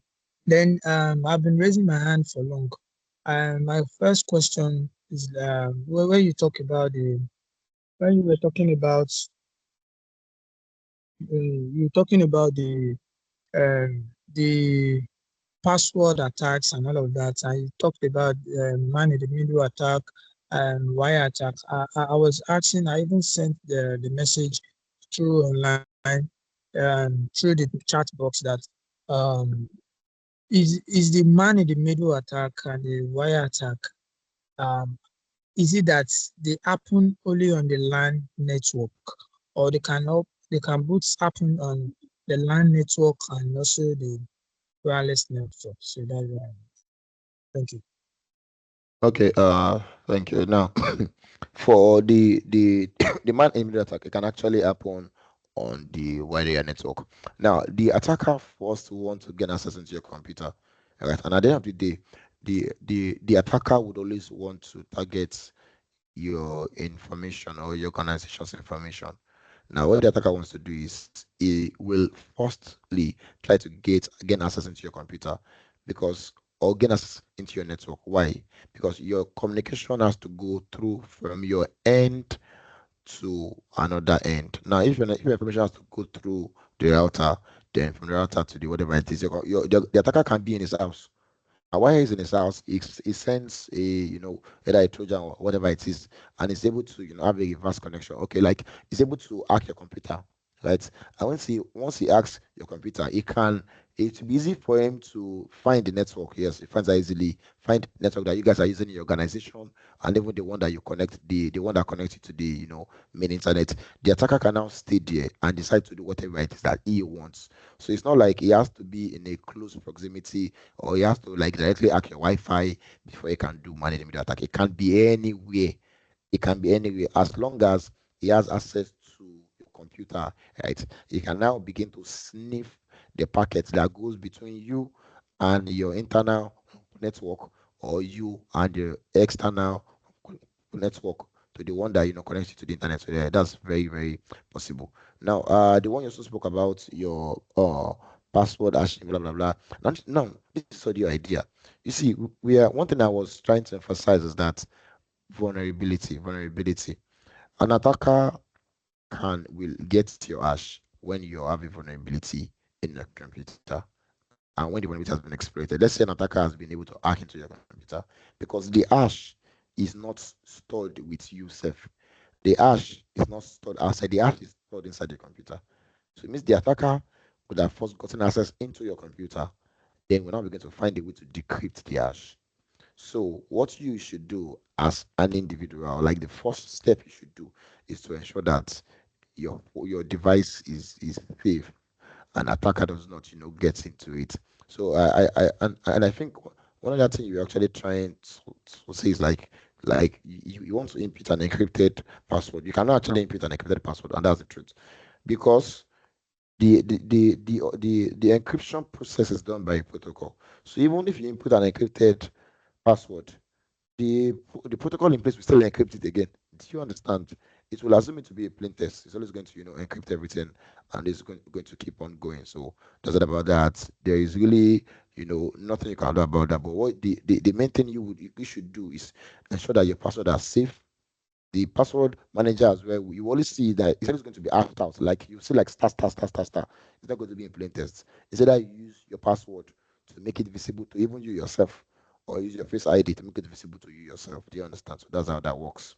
So but the most important part, ensure that you have like a password change policy. Ensure that the password are not easy to guess, and ensure that your complete you don't click on link anyhow, so that you don't be the one to create a vulnerability for yourself, and that way you are going to be fine. Do you understand?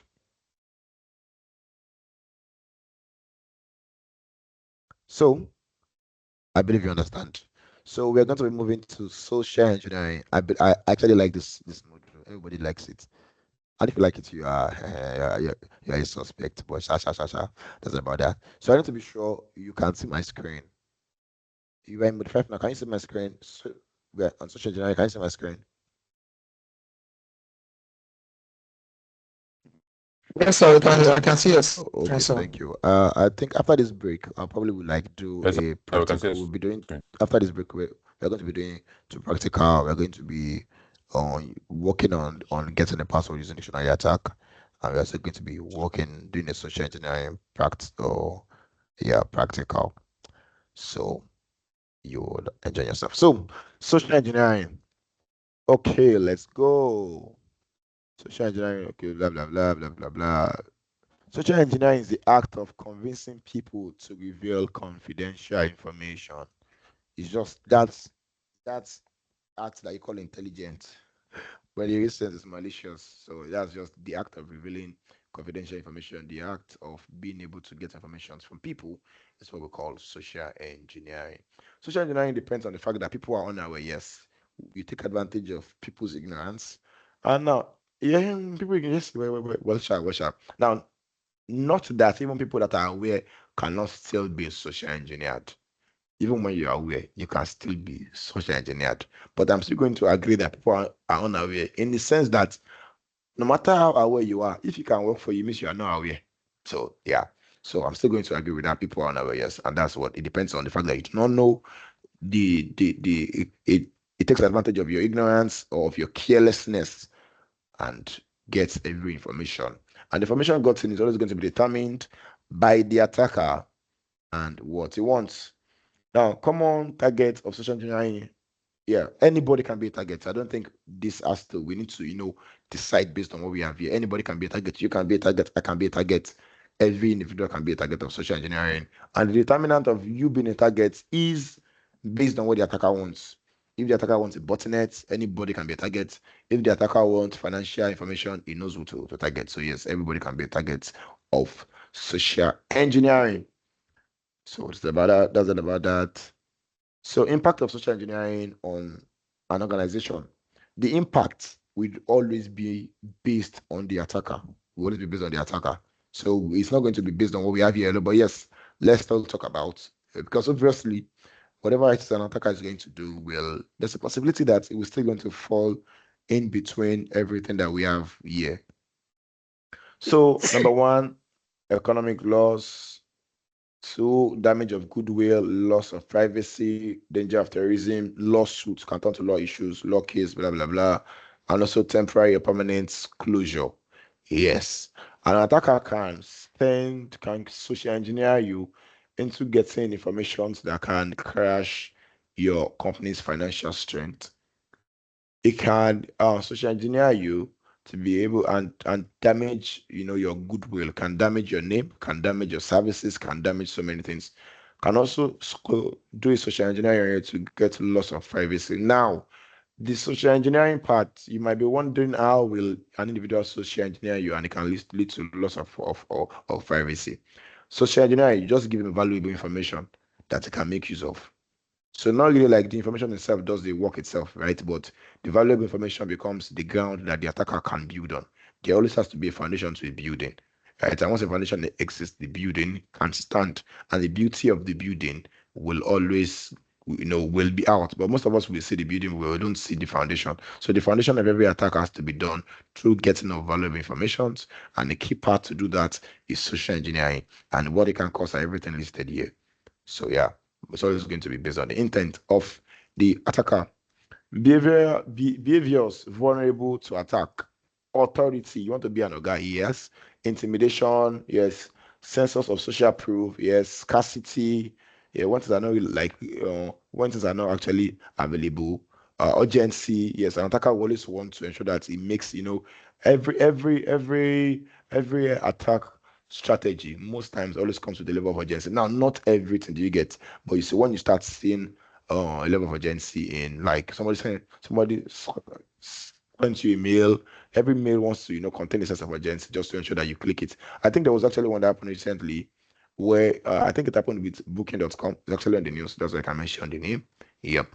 So it happened with booking.com, and I think what actually happened is they were sending mails to people that has registered with booking.com and has booked for the service that what they booked for has been cancelled. Now think about it. Imagine you traveling from US to Ghana and you are already on your way almost at Ghana through flight, you're almost at Ghana. Then you have a mail that your booking has been cancelled. What's going to happen to you? There's going to be this urgency, like, bro, no, what am I?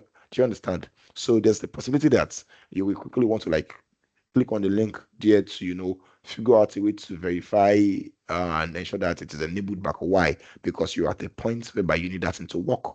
So every attacker, every social engineer, whatever it is, wants to create a sense of urgency as that's really going to work.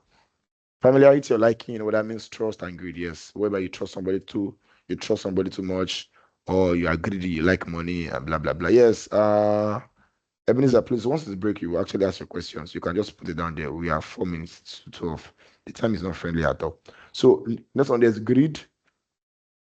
So blah, blah, blah. Everybody can go through that for whatever reason it is.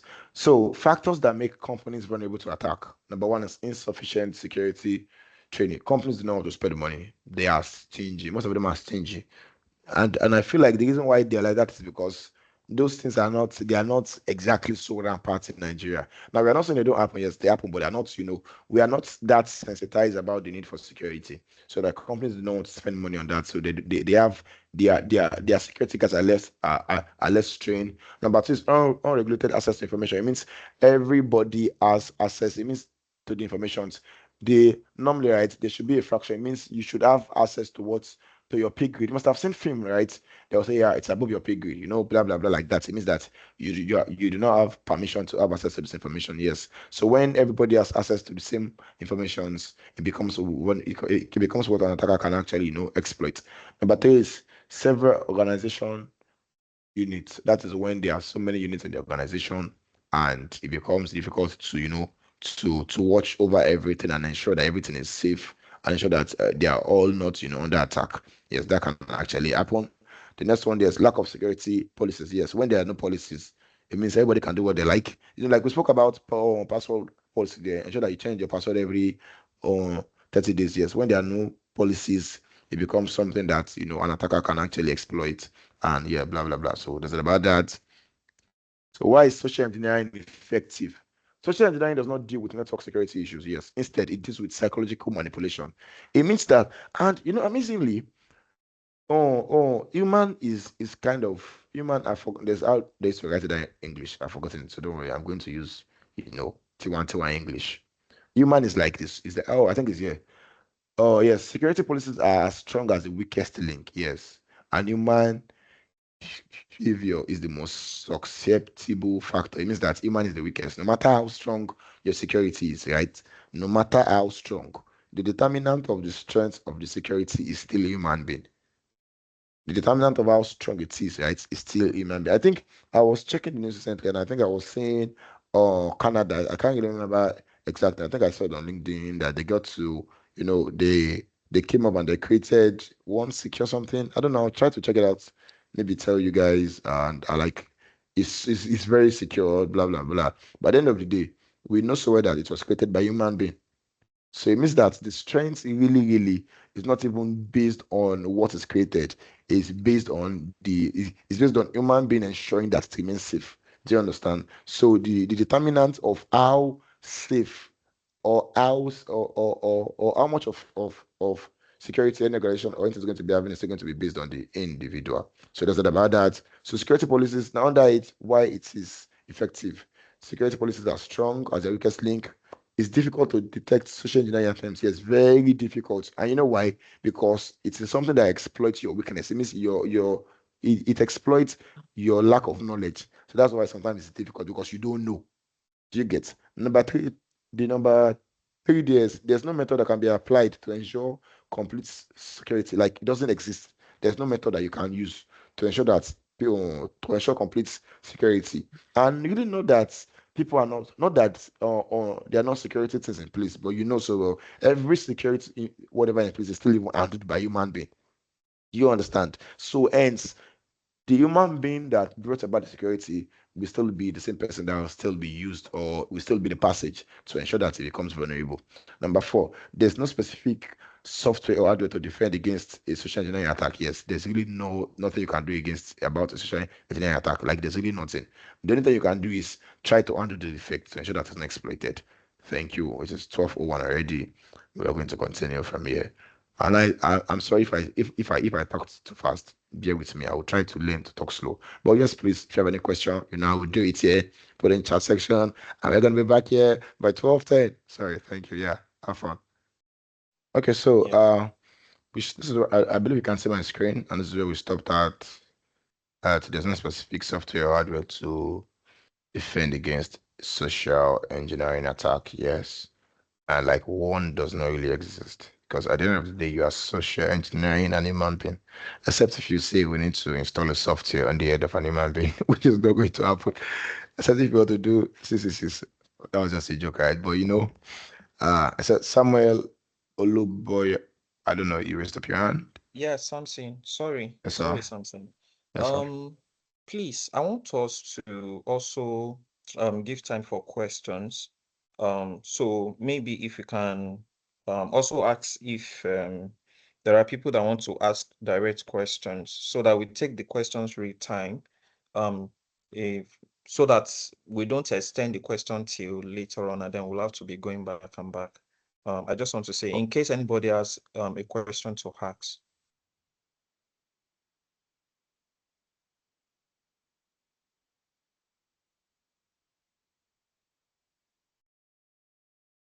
Something. Yes, I can hear you. I'm Yeah. actually waiting for any of them to actually talk. Please, if you have any question, kindly signify right away and let's get that done. As you know, it is past 12 already, and we have less than 1 hour left. No, sorry, not than 2 hours. If you have any question, kindly please raise up your hand and talk, please. Count down. 10, 9. Okay.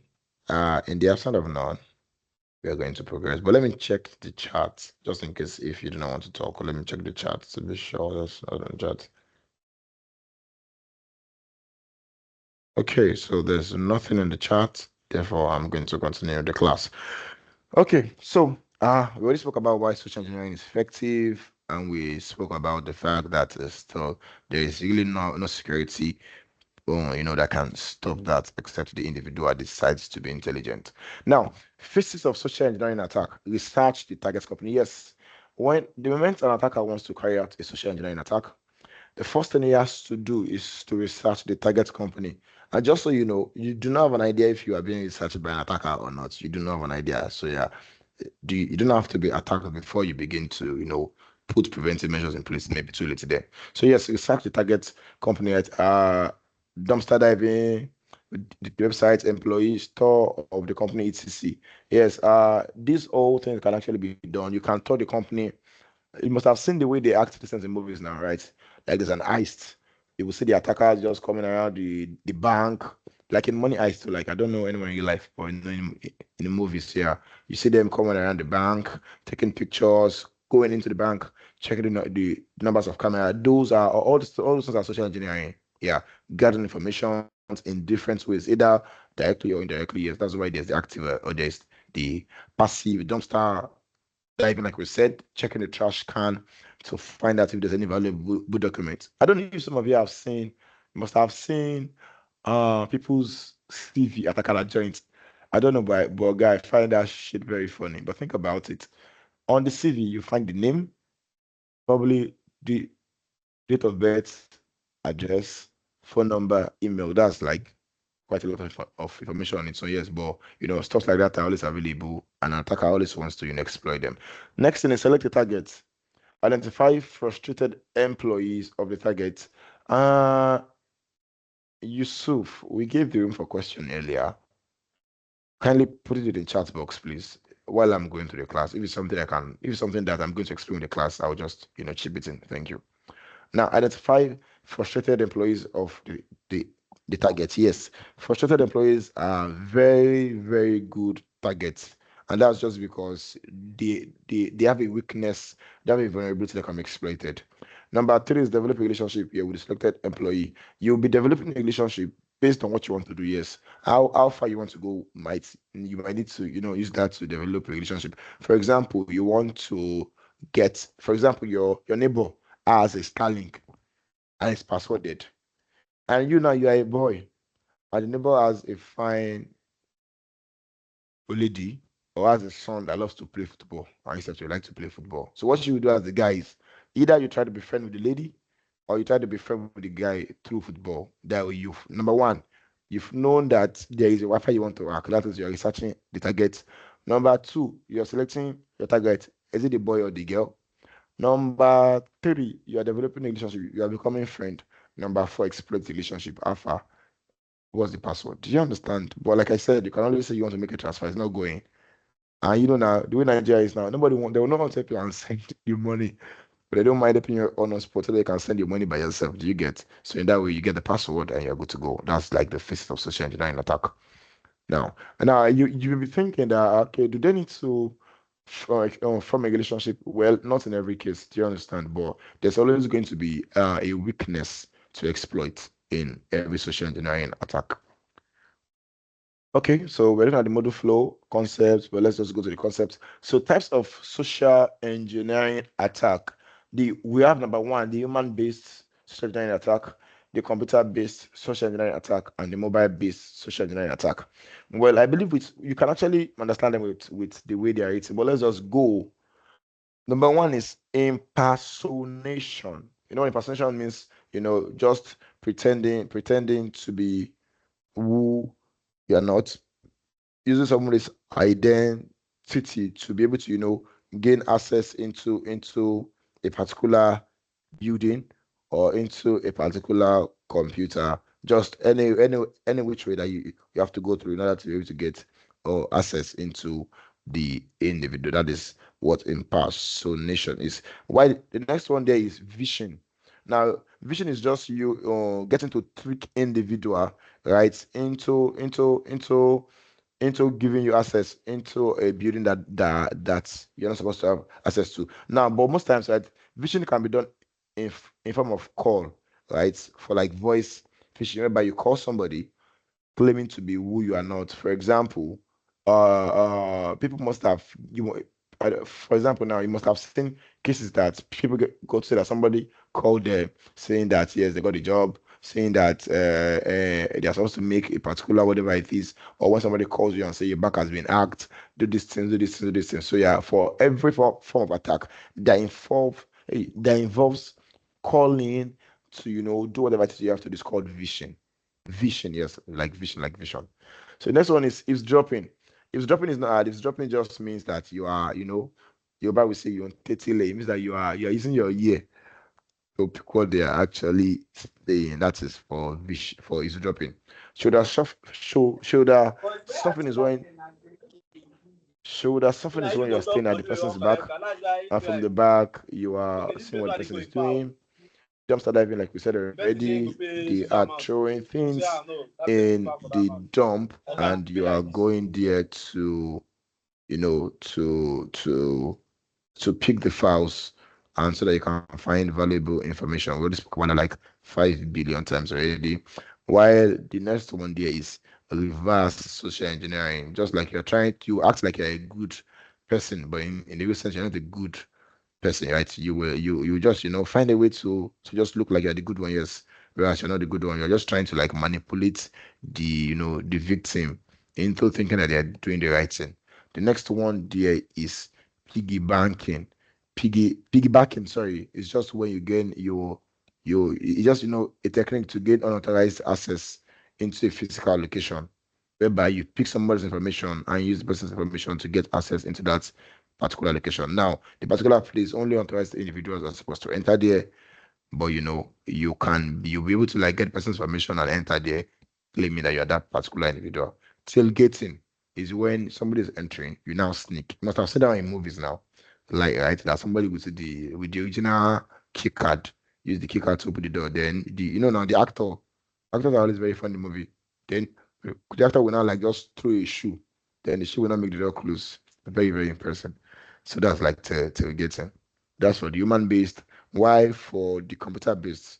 Social information is gathered with the help of computer through phishing, pop-up window attacks, spam mail. The pop-up window attacks is when you're making use of your computer, then you just like a pop-up just come up like a pop-up, like boom, you have been hacked, or just a pop-up that goes in line with whatever it is the attacker wants. For example, you have your computer, you have your Facebook on your computer, then while you are doing other things on your computer, you just have a sudden pop-up that the Facebook has logged out. And what do you want to do? You're like, oh, logged out, that's fine, let me just log in back. You get so all these things are things that most times we do not pay attention to, right? And these things are like several ways that attackers get to find one way or the other, find his way into our computer and get to enjoying himself, do what he wants. Yes, that's what I mean.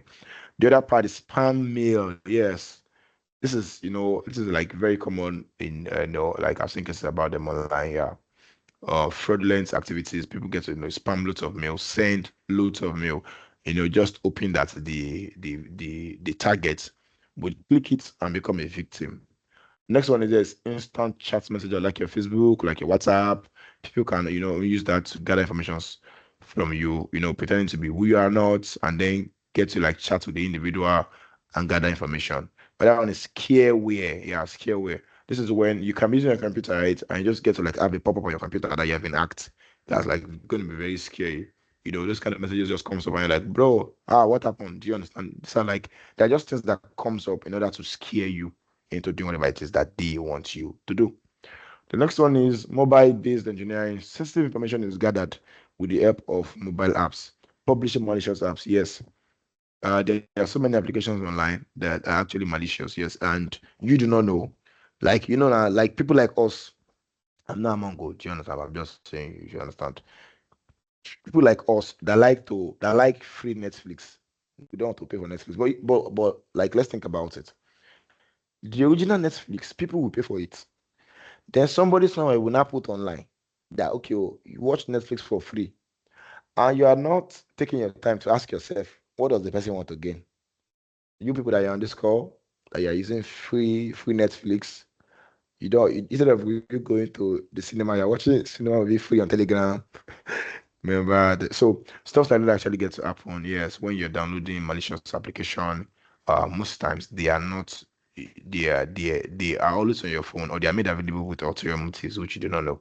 Now the other one is making use of fake security app, and like this is very this anybody that gets to use this should just be considered, and think about it. Why are you going to be using a fake security app? You want to download an antivirus, you now go and download cracked antivirus. Like, how does that even sound? Do you understand?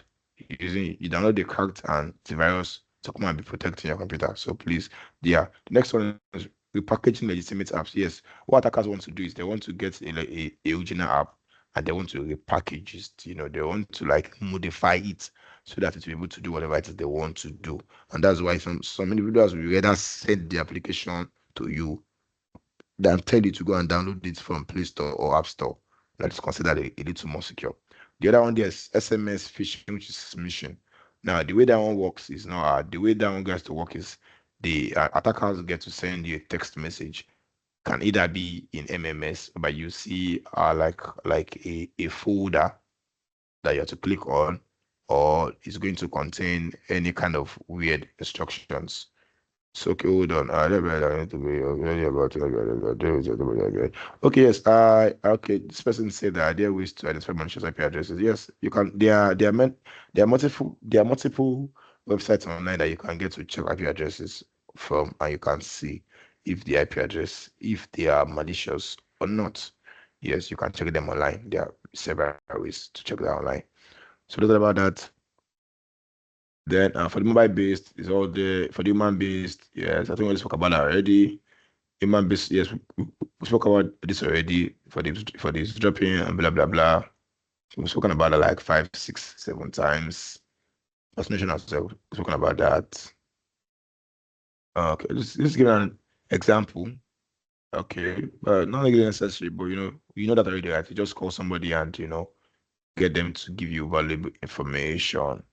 Said about that. So we spoke about computer-based engineering, computer-based attack as well, where your instant messaging app, yeah, where people can get so many informations. We spoke about computer guides as well. Yeah, sending phishing mail and all that and all that. We spoke about that too. Yes, this one is also like sending a phishing mail, creating a paper mail, and therefore you just send this to. But I think when we get down, we'll talk about the countermeasures. So yeah, this is still like an example of a phishing mail. So when you just get to find stuff like that, you have put your account in the list of limited accounts. Yes, this is going to scare you. If you get this, you'll be like, yo, what's happening here? Therefore, you want to, quickly react to it to ensure that you do not lose money. Imagine that you just get a mail now. Let's say those of you that use bank, let's call the name of the bank Femi Bank. Obviously, we are not supposed to be mentioning the original bank, right? So let's call it Femi Bank. And therefore, you just get a mail that you have been debited. You have your last 2K inside your account. You're not got a mail that you've been debited 2K. If you're not the one, kindly report using this link. You will click it, so you understand. So yeah, it's just the links or everything wants to be created in a way that will bring about a level of imbalance for the target, and therefore they will go on with that. So about that. Okay, so you have your phishing tools. There's so many phishing tools here. You have your shellfish, whereby you can get the account and password. We're going to be doing a practical of that when the time comes. So yeah, you have your phishing tool. You have shellfish. So many of them. You get, like, look at this shellfish now. You can get the host name. You can get the IP address of your target. You can get its country. You can get quite a lot. Imagine even getting the currency. That's very funny, but yes, it's like things that are very possible when you are doing, when social engineering goes on, stuff like that. So let's go to this is for the mobile base, which we already got to talk about. You're downloading a third-party app, you're looking for a free app, you don't want to pay, everybody's paying for Netflix, you get your turn, you want to watch free Netflix. For the mobile base as well, this mentioned that is sending of text. But let's just go through it a bit, right? It's the act of making use of SMS texts, to lure your users into instant action. Yeah, just tell them your emergency, blah blah blah. So there's not about that. Really, there's no really big deal about that. But yes, so just in case whenever you see any message, it's important that you look into it. Don't assume that this is a text message, therefore it is safe. No. Yeah, because I feel like because we have been more directed towards on doing things towards the network. So many of us, we get to assume that, oh, therefore if it's not network, then nothing goes wrong. Do you understand? So, but we want you to know that even when it is not network, the attacker can still figure out a way to ensure that yes, things can be done. Okay, so let's look at this place. Insider threats or attacks is like different type of threats and different type of attacks. So number one, insider. An insider is an employee who have access to critical assets of an organization. Yes. Now, these kind of threats or this kind of attack, they are very, very deadly. And that's why they always tell you, ensure that you are good to your staff so that they do not end up, being the cause of an insider threat. Yes, an insider attack involves using privileged access to intentionally to intentionally violate rules or cause threats to the organization's information or information system in any form. Remember that one thing an attacker will always want to try to do is to get a username and password. Now, imagine when you now have an insider being the attacker or an insider, working with an external attacker.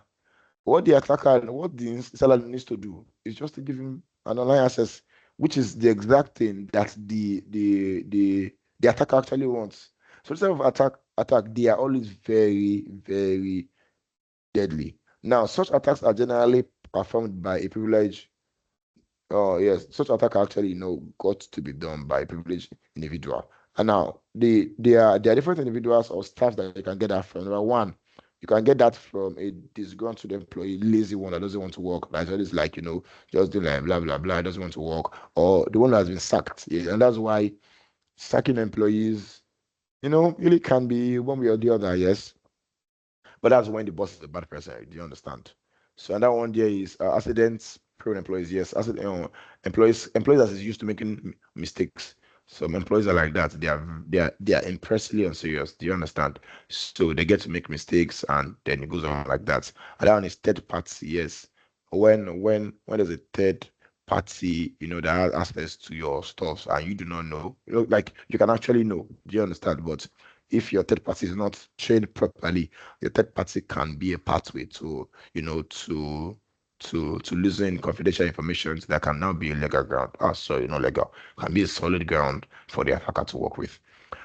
Next one is under trained staff. Yes, if your staffs are not trained properly, you don't want to pay money to train them, then they get to go through some things and they do not do those things because they want to, but because they lack the knowledge, and that's where attackers would always want to build on and want to take advantage of. So yes, That one is okay, like you're still on insider attack, and I think they're just pictorial representative of insider attack. A disgruntled employee, companies secrets, you get, he may not be doing any of this as intentionally, right? But because he's not paying so much attention to his job, right, he can actually make it available to the compare titles. Yeah, I can also okay, if you're saying that send data to compare titles, you just take ganography, it's just like hiding it, encrypting it. And that's why if you can say that the company secret has like a key. Do you understand? It sends in a way that's encrypted. That even if you see it, you will not know. It's like attaching the message to a picture.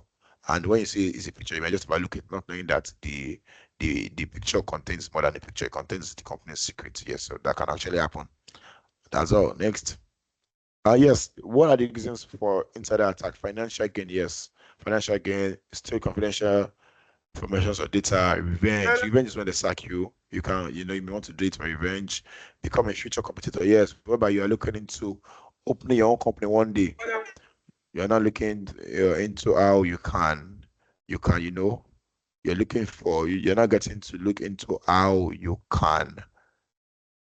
Oh, yeah, vision, I didn't say vision then for vision. I just checked the chat. Vision is not vision now.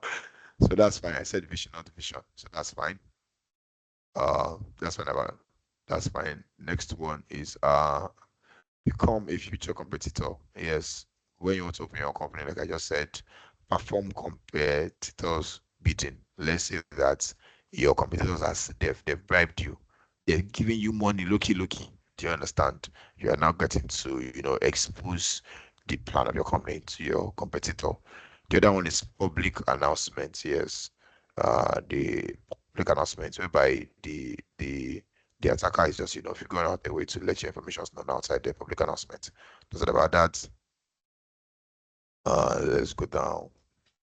So types of insider threats. Yes, we have malicious insider. Like it is gone to the terminated employee. Yes, someone that has been sacked, or someone that is just that's just being unserious, gets to steal the company's information for anything that he wants, and that's the reason why. And that's the reason why there are different reasons why your information can be stolen. It's not going to be stolen for just financial gain alone. It's always going to be stolen for several reasons. But yes, I know most times you feel like financial gain. No, if you want to revenge might not be for financial gain, might just to be crashed, might just to crash the company. Do you understand? So yes, it's not going to be for financial gain alone. And that's not about insider. The other one is negligent insider. Yes, those who are not educated, they do not actually, have so much information about these things. They are not there. But to a point that you can really say they are unserious. Yeah, well, maybe a little we can say they are unserious, yes, but let's just say that they are uneducated. They do not know, right, that they are supposed to, look into these things and ensure that these things do not find, a space. The other one, there's professional insider. Yes, so like the boss. Professional insider, they are insiders who use their technical, skill and knowledge to identify weakness and vulnerabilities. What these ones do, they don't just send out information. No, these ones they will look for vulnerability. You get they will exploit vulnerability in your computer, and and sell it out so that an attacker from outside will just come and exploit it. So an attacker comes and exploit it. Obviously, like how do you want to prove that they are the one? Do you understand the idea? Not that any information exactly left. Right, it was actually attacked from an outside. So like these ones, they are like very serious set of individuals that no matter what, you don't play with them, like professionals in the organizations. And then is compromised insider. Yes, and insider with initial access to critical asset of an organization who is compromised. Yes, who is compromised. Either he has been bought over. He has been bought over. It's not compromised. Insider. Like those people are, they also like types of insider threats that should never be overlooked and should not be underemphasized. That's all about that. And why are insider attacks effective? They are very easy to launch, yes, because they're inside. They have like administrative privilege to a point. Yes, they may not have like the CEO privilege, right? But having that access is something that attacker wants because that's what they call privilege escalation. It means that you're getting to escalate your privilege. For example, you had access to just one individual in the network. You can now scan every other individual Find your way to escalate your privilege from just being a normal staff to the CEO. And that's the reason why an attacker would always want to, get, access. So imagine when there's now an insider, the attacker doesn't have to go through the stress of getting an access. The only thing he has to begin to do is to escalate his privilege, which will be easier. The moment is inside the network. The next one there is prevent insider attack is difficult. Yes, preventing this is difficult. Insider attack can easily succeed. Yes, it can easily succeed. Why? Because the vulnerability is already known.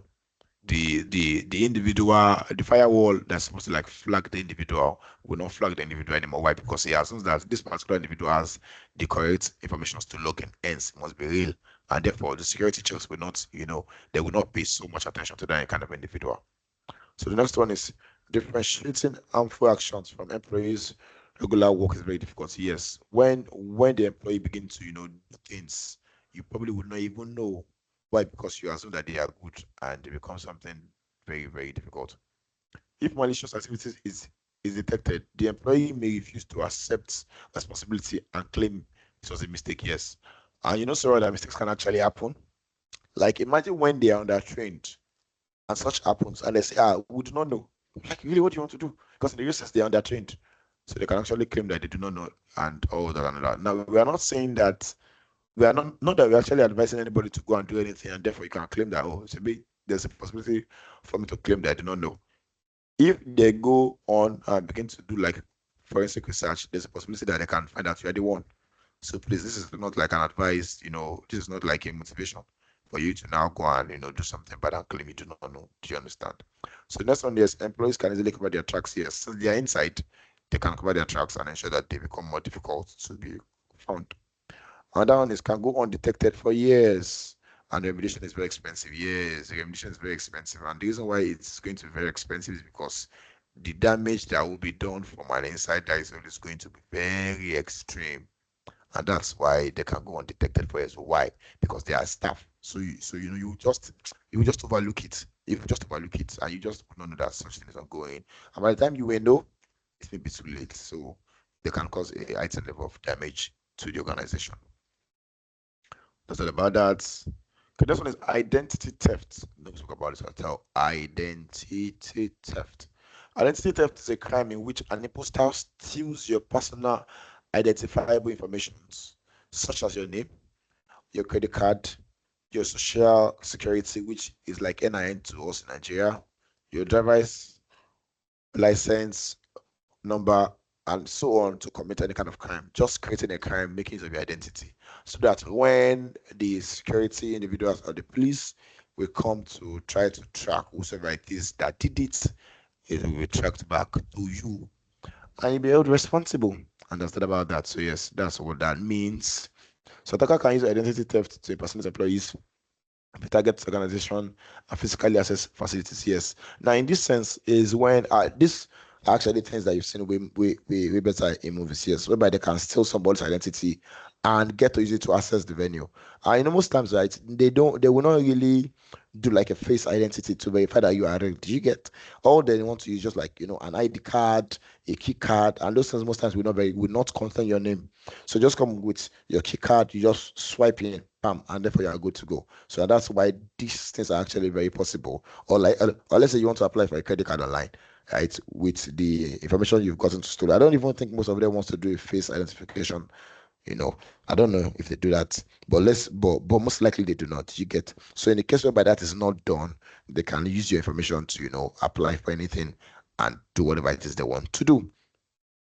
Attacker sells people's identity for fraudulent, purpose, such as getting credit card, to get a new phone, to obtain utility service, to open bank accounts, to clone ATM card. Yeah, it's very possible to clone ATM card, or to make electronic withdrawals from the victim's account. Those things are possible with identity theft, whereby you just say that your account has been debited, and it means that so one way or the other somebody has something that carries your identity. It can be your ATM, or one way or the other somebody has that already, and that's why it's a possibility for such to actually happen.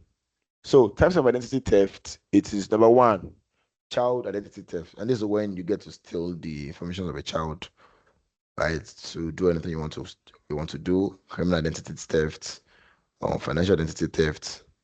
The criminal identity theft is when you steal people's identity for criminal purpose.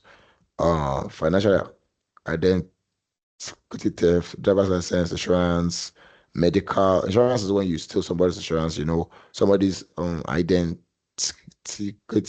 to be able to claim their insurance benefit. That's that about that.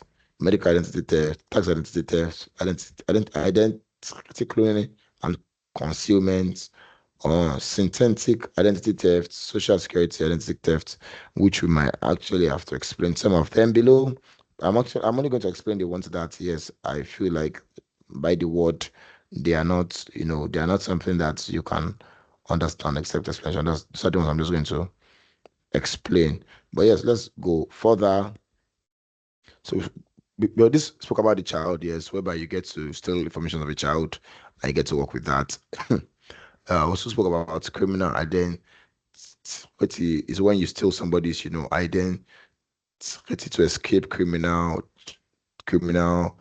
charges or use their identity for criminal activities. And I think you must have heard of cases like that, whereby you get to say that, yes, somebody's son is supposed to go to jail, but due to his level of influence, is able to let, just to one way or the other, do whatever it is that he wants to do, and therefore somebody else, son or daughter goes to the jail for him. Do you get? So that's about that. The next one is financial identity theft. So when you steal somebody's bank account details, credit card informations, they are stolen illegally, just to get money from the account and spend everything on the credit card. That's for financial, which I believe is self-explanatory as well. And driver's license, yeah, when you steal somebody's identity and you get to use their whatever it is to drive. So just in case when this happens, you are still you are the clean person, right? And this happens with somebody most times. Either they lose their driver's license or somebody else gets to steal it. Now insurance identity, yeah, it's close to medical identity theft, but it's actually different, right? This is when you unlawfully get access to somebody's insurance benefit. It takes place when the operator already takes the victim medical information exactly to access the insurance for medical treatment. Yes, when you just access their the insurance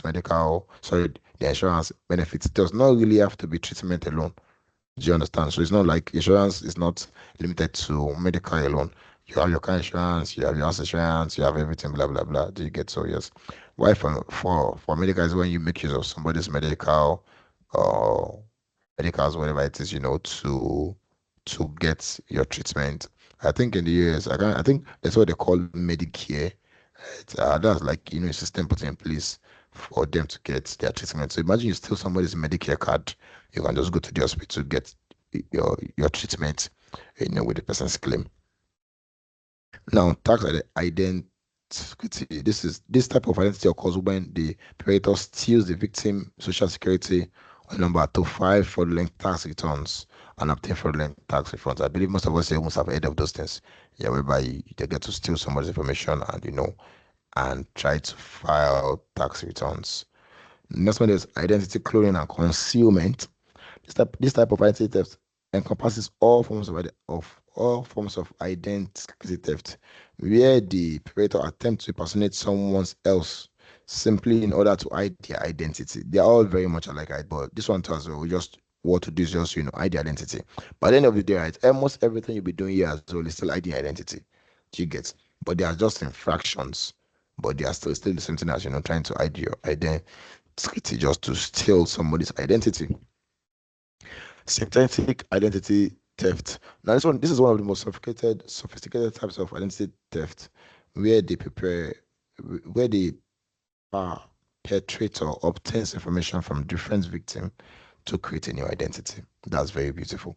Now, what the attacker would do is gather different information from different victims, now gets to use it so that even when the police is trying to find him, it becomes difficult to find. Why? Because his information is not just from one person. Do you understand? It's from different different individual, and that one can actually happen, and it becomes something that once it's done, there's possibility that you may not be caught.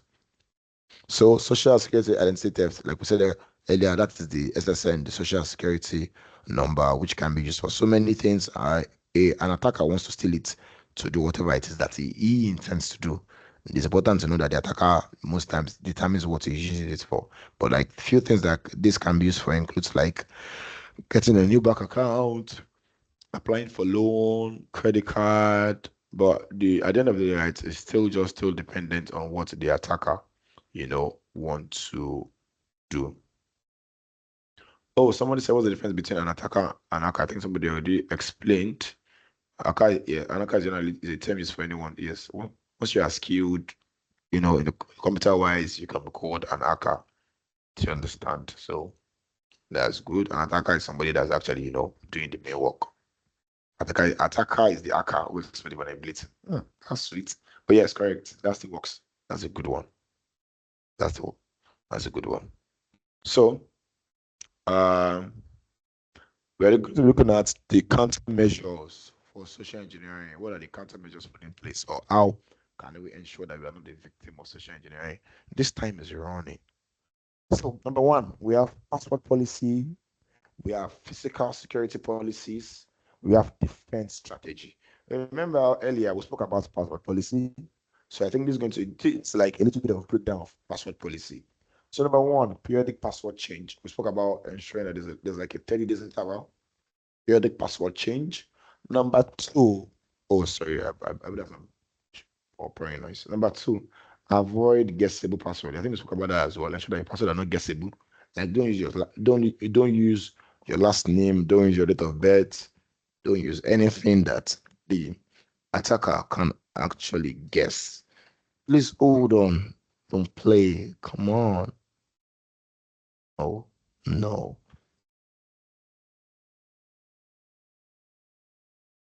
Okay, so that's it about that. Then also increase account block is after field attempt. I think we spoke about that as well, ensuring that there is a maximum numbers of trial before it gets blocked. And I think that has always been with our SIM card back in the days. I don't know if you guys know that. Yeah, you should know that now. That after 3 attempts, it will go from pin to POC. You know that. Like it's been a very long time, yes, and it has actually existed. But I think all those times they've not started to, make use of such security techniques in our phones. Amazingly, they're not doing it now. So you can see. So it has actually existed, but they are now, this is now when people are not getting to employ it, whereby after you try the password at a particular amount of time, the next thing that happens is it gets to, lock you out or denies you access to keep on trying. Next one is increase length and complexity of password. Yes, ensure that the password are long. Are not just long, by the way. Ensure that they are security kind of long. It means that let them contain all sorts of characters. Let them be difficult for an attacker to be able to, exploit. Or let's say that even when the attacker gets to find the hash, you need to spend all this life cracking it. Yes, and that's a possibility. But the turnout of our possible that is going to be based on the complexity of your, of your password. So next one, there's improve secrecy of password. Yes, ensure that you are not telling everybody your password. Secrecy is very important. Don't just type it anywhere. Do you understand? Ensure that it is made secret. It is only available to you and nobody else. Now you can be like, "Bro, I can trust my friends, blah blah blah." Yeah, we understand you can trust your friend. Your friend may not be wanting to hurt you, but your friend can actually say the password and who wants to hurt you. Do you understand? So it's very important that you maintain secrecy. The next one there is physical security policies. Yeah, that is the one that deals with physical. Identification of employees by showing ID card uniform. It means that as we know so well that attackers can figure out a way to get to, to try to access the building physically.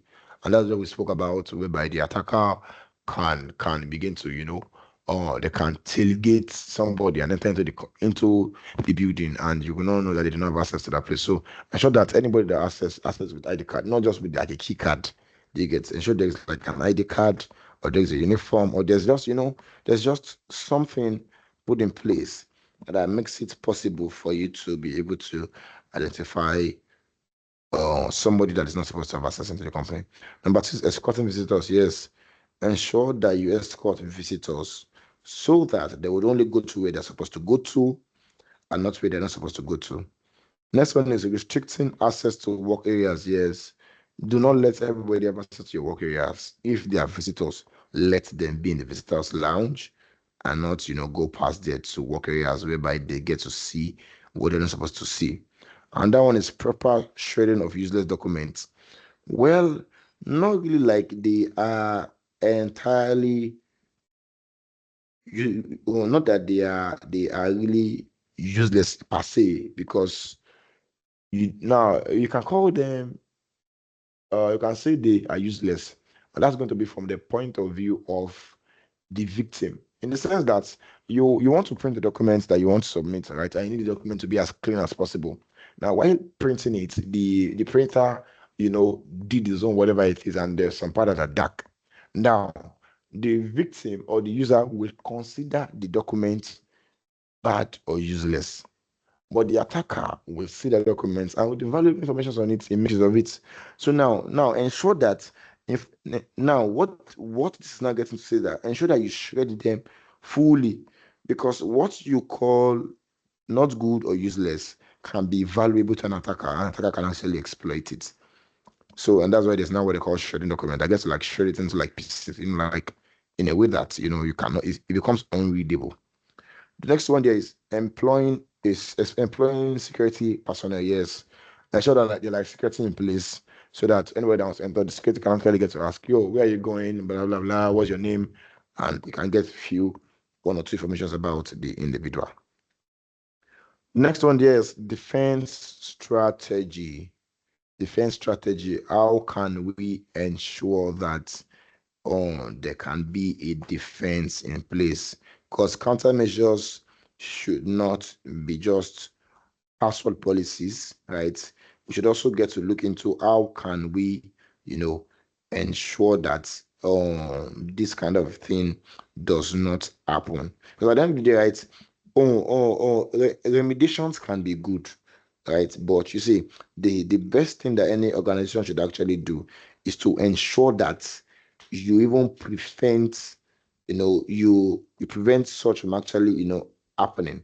So social engineering campaign is an organized, often large-scale effort by attackers to exploit human psychology on a broad level. So you must be able to, defend against social engineering campaign. And this is when, they do not just target small person, like they try to like target everybody.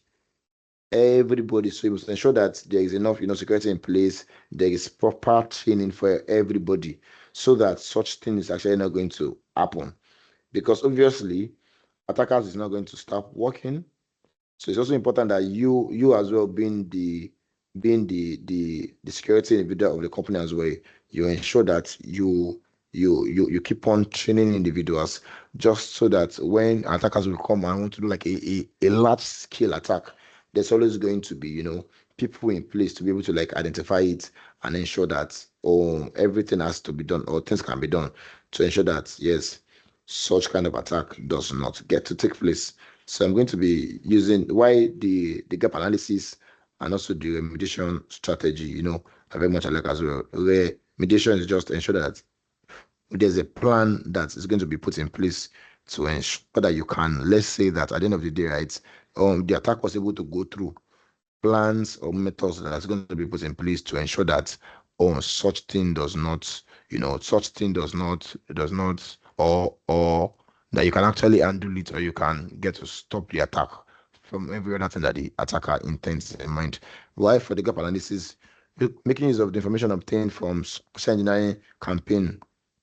The gap analysis evaluates the organizations based on industry leading practice, emergency threats, and mitigation strategies. Yes. So what an attacker is going to be doing in this point is to evaluate the organization based on the practice, So it's just very important that there are like security or individuals in place to ensure that all these things are not, made available to be exploited by the attacker. And also ensure that you have a strong remediation strategy. Because one thing for sure is this: no matter how much an attacker is able to do, an attacker wants to do more. And that's just one thing I feel like is important that you should know. No matter how much an attacker is doing, attacker wants to do more. So always ensure that there is going to be, there's a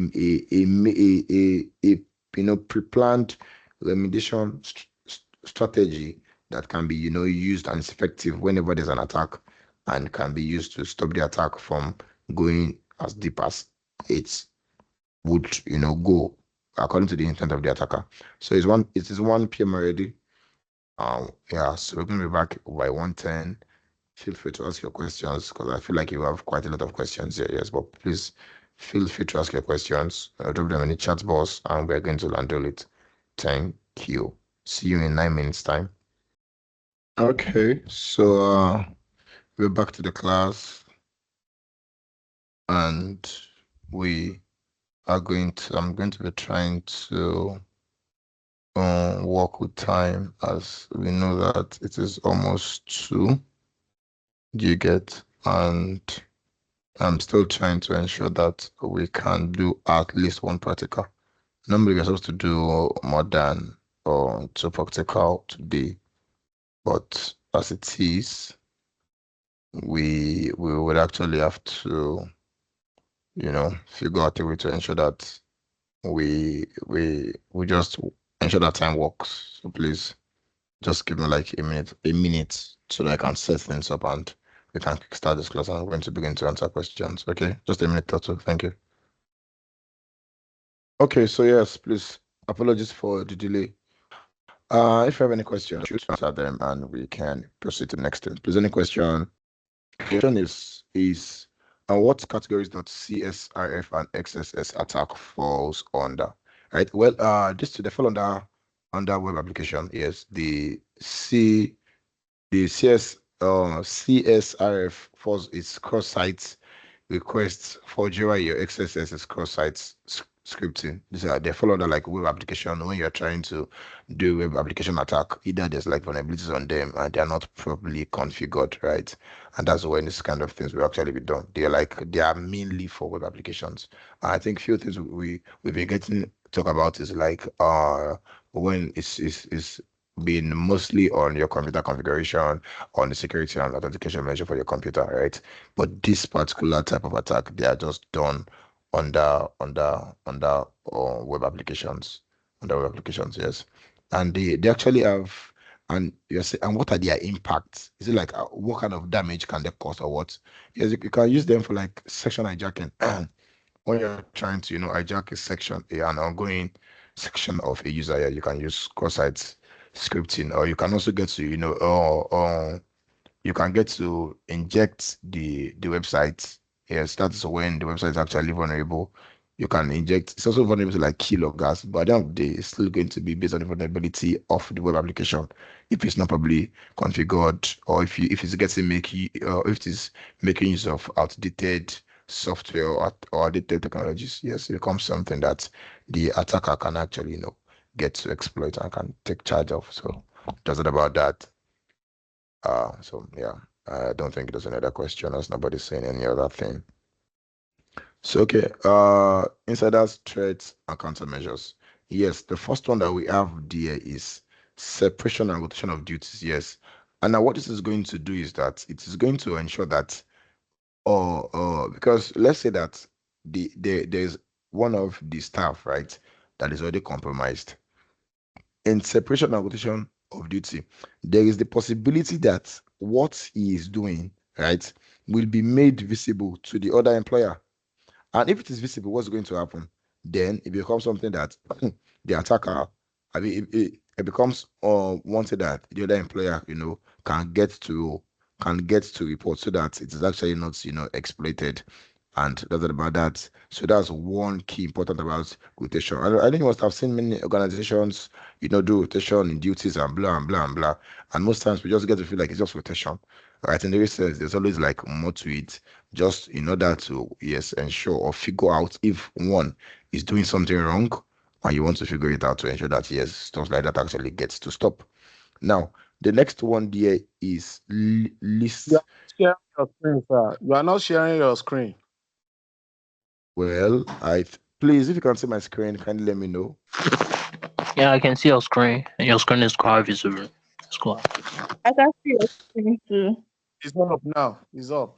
It's still at So insider threat I don't countermeasures. know. I think okay. So next one there is list privileges. Now, what that one gets to mean is that ensure that people only have the privilege assigned to them, right? Do not let them have more privilege than they should, or do not let them have more privilege than they should actually have. Because what that gets to do is that they get to be able to do anything that they want, and they're able to have access to anything that they want. So hence the out of the availabilities of informations, they even may be tempted to begin to share some out, or to sell some for whatever it is that they want to gain. Number four, there's controlled access. Yes, ensuring that there's controlled access. Don't let anybody have access to anything. Don't let even outsiders have access. Don't let anybody that just comes, just have access. The first one is on least privilege. Ensure that your staffs, let them only have privileges, or let them have access to whatever it is they're supposed to have access to. This other uncontrolled access. Don't let any how individual have access to informations, no matter how tiny informations are, no matter how tiny they are, right? They are informations that an attacker can find valuable. So ensure that informations are not made available to any individual, so that it does not become something that can be exploited and can be taken advantage of. The next one there is logging and auditing. Yes, ensure that you do constant audits about whatever it is that goes in. Ensure that there's always a proper audit in place, so that you can know when something is going wrong and when something is not going right.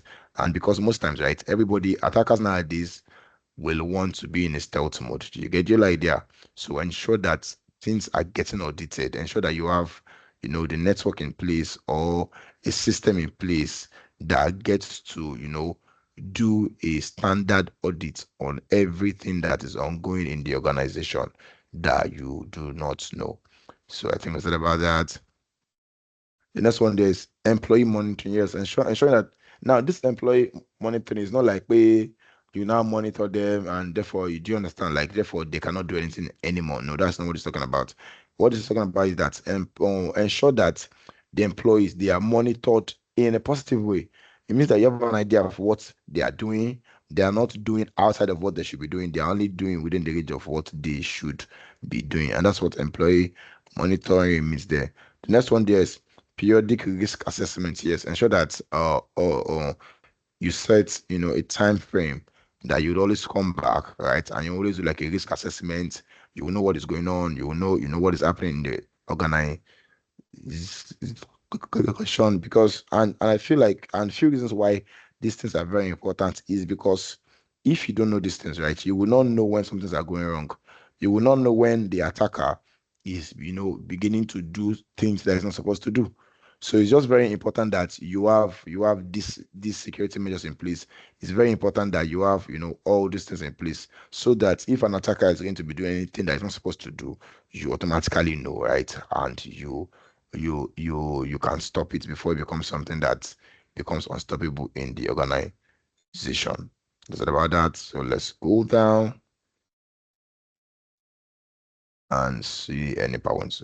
So okay, next one here is identity theft countermeasures. Countermeasures. Secure or share all documents containing your private information. Yes. Do not leave any documents available, so that it's not something that an attacker can find and they can take advantage of. Yes, very, very, very important. Ensure that you share your documents. Do not leave them available. It is important that you don't underestimate an attacker. You get. It's very important that you don't underestimate an attacker, and that's one thing that you should learn as this course goes on. Don't underestimate any attacker. Don't assume that it's just an attacker. Do you understand? Every information matters. Any paper matters. You might think that is small, but the attacker might just need that small thing to build on. Ensure your name is not present in marketers' its list. Yes, and the reason why uh they will actually advise this is so that you do not become a target, because this is not the truth. The moment you become a target, I assure you, the attacker will find something. You can be very serious, you can be very good, but I assure you, the moment you become a target, something would always be found. Something would definitely always be found. So just ensure that your name is not, in the market it's list so that you don't become a target. The next one is if you did card statements regularly and store it securely out of reach of others. Now, what that means is, and the reason why you should be doing that is so that when a purchase, gets done on your behalf, you get to know. And if you do not monitor, you don't know. I don't know. I don't even think anybody here gets to like monitor their bank statement. Know if something is done or something has been bought on their behalf. I believe that most times we don't even do those things. Whereas in a good sense, those things are things that we are supposed to be doing. Hold on, please. I think my screen just disappeared. Okay, yeah, I think that's back. So the next one there is never give any personal information about the phones. Yes, don't give a personal information about the phones. And the reason is because you wouldn't know who is spying on your phone, right? To know what you are saying. So it's very important that you don't give out your personal information. So it's very important that your personal information remains, as safe as possible. Yes, don't give them out for any reason. Do you understand? So that's about that.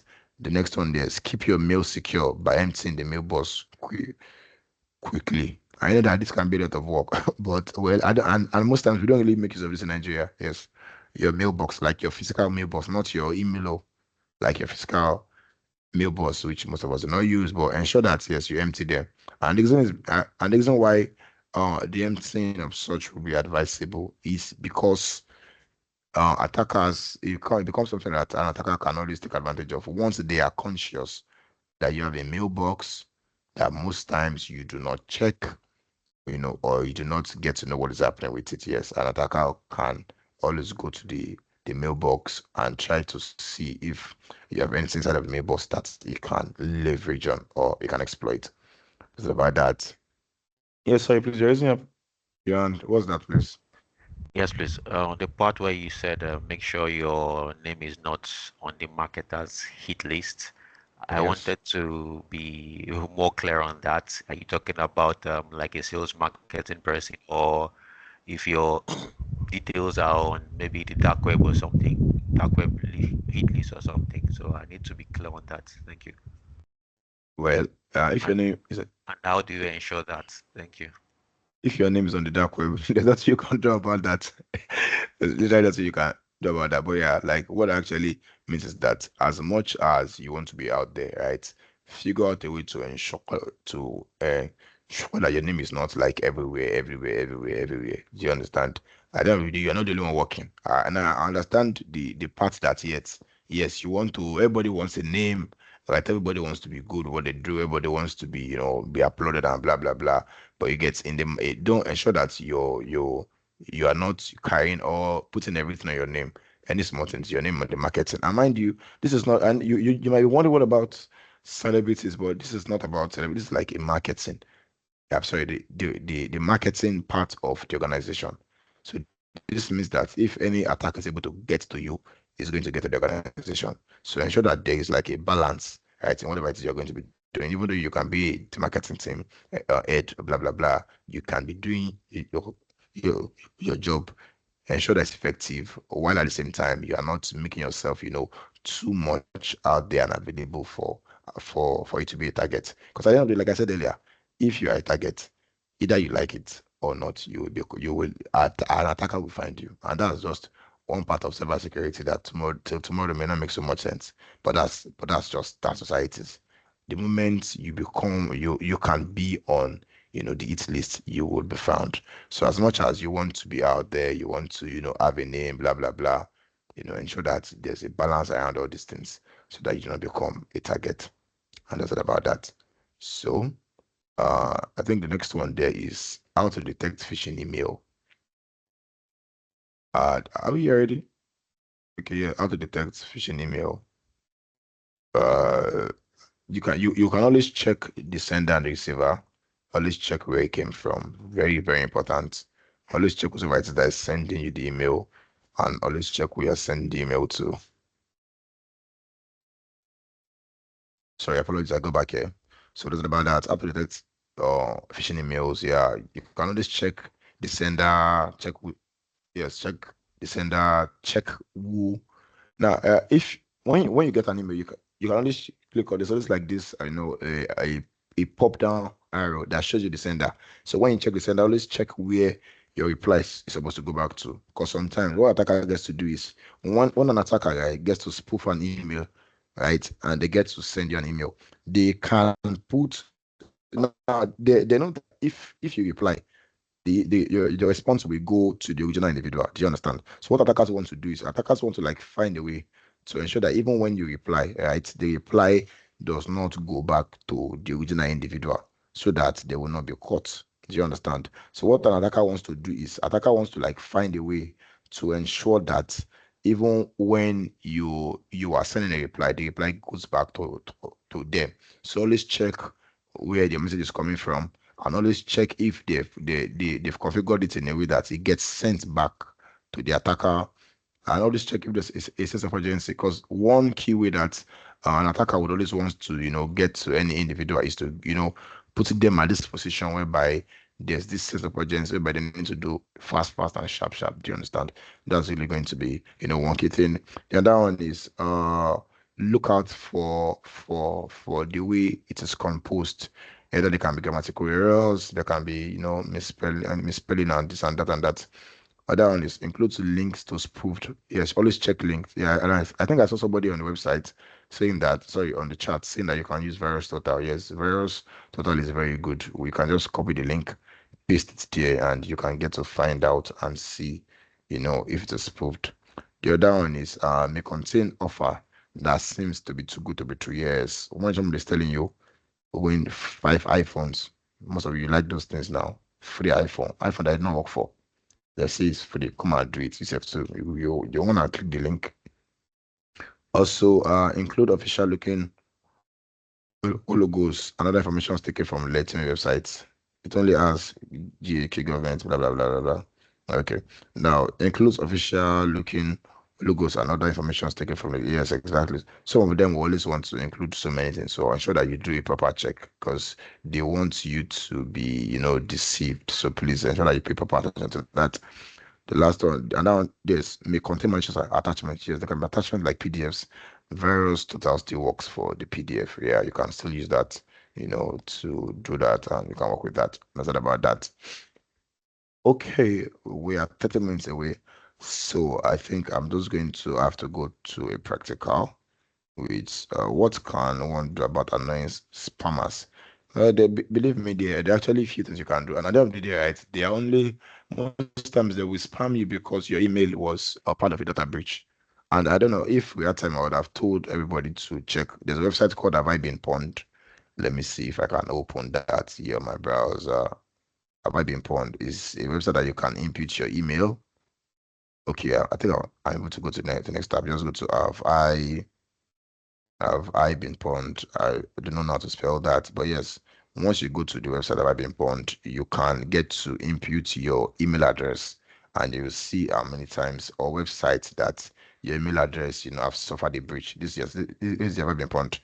You can put your email address, and you put your email address, you will see, websites that yes, you've been part of a breach. So yeah, you can check that by yourself, and that is where all those old things can happen to you. So okay, fine. We are almost, time is out. So let's just quickly go to the practical of social engineering, and you get to see what happens, and you get to see how an attacker can get your email and your password by you just clicking the wrong whatever it is. So yes, I'm going to stop my sharing so that I can share with you my interface, my lab interface. Hold on, where is this guy? Okay, yeah.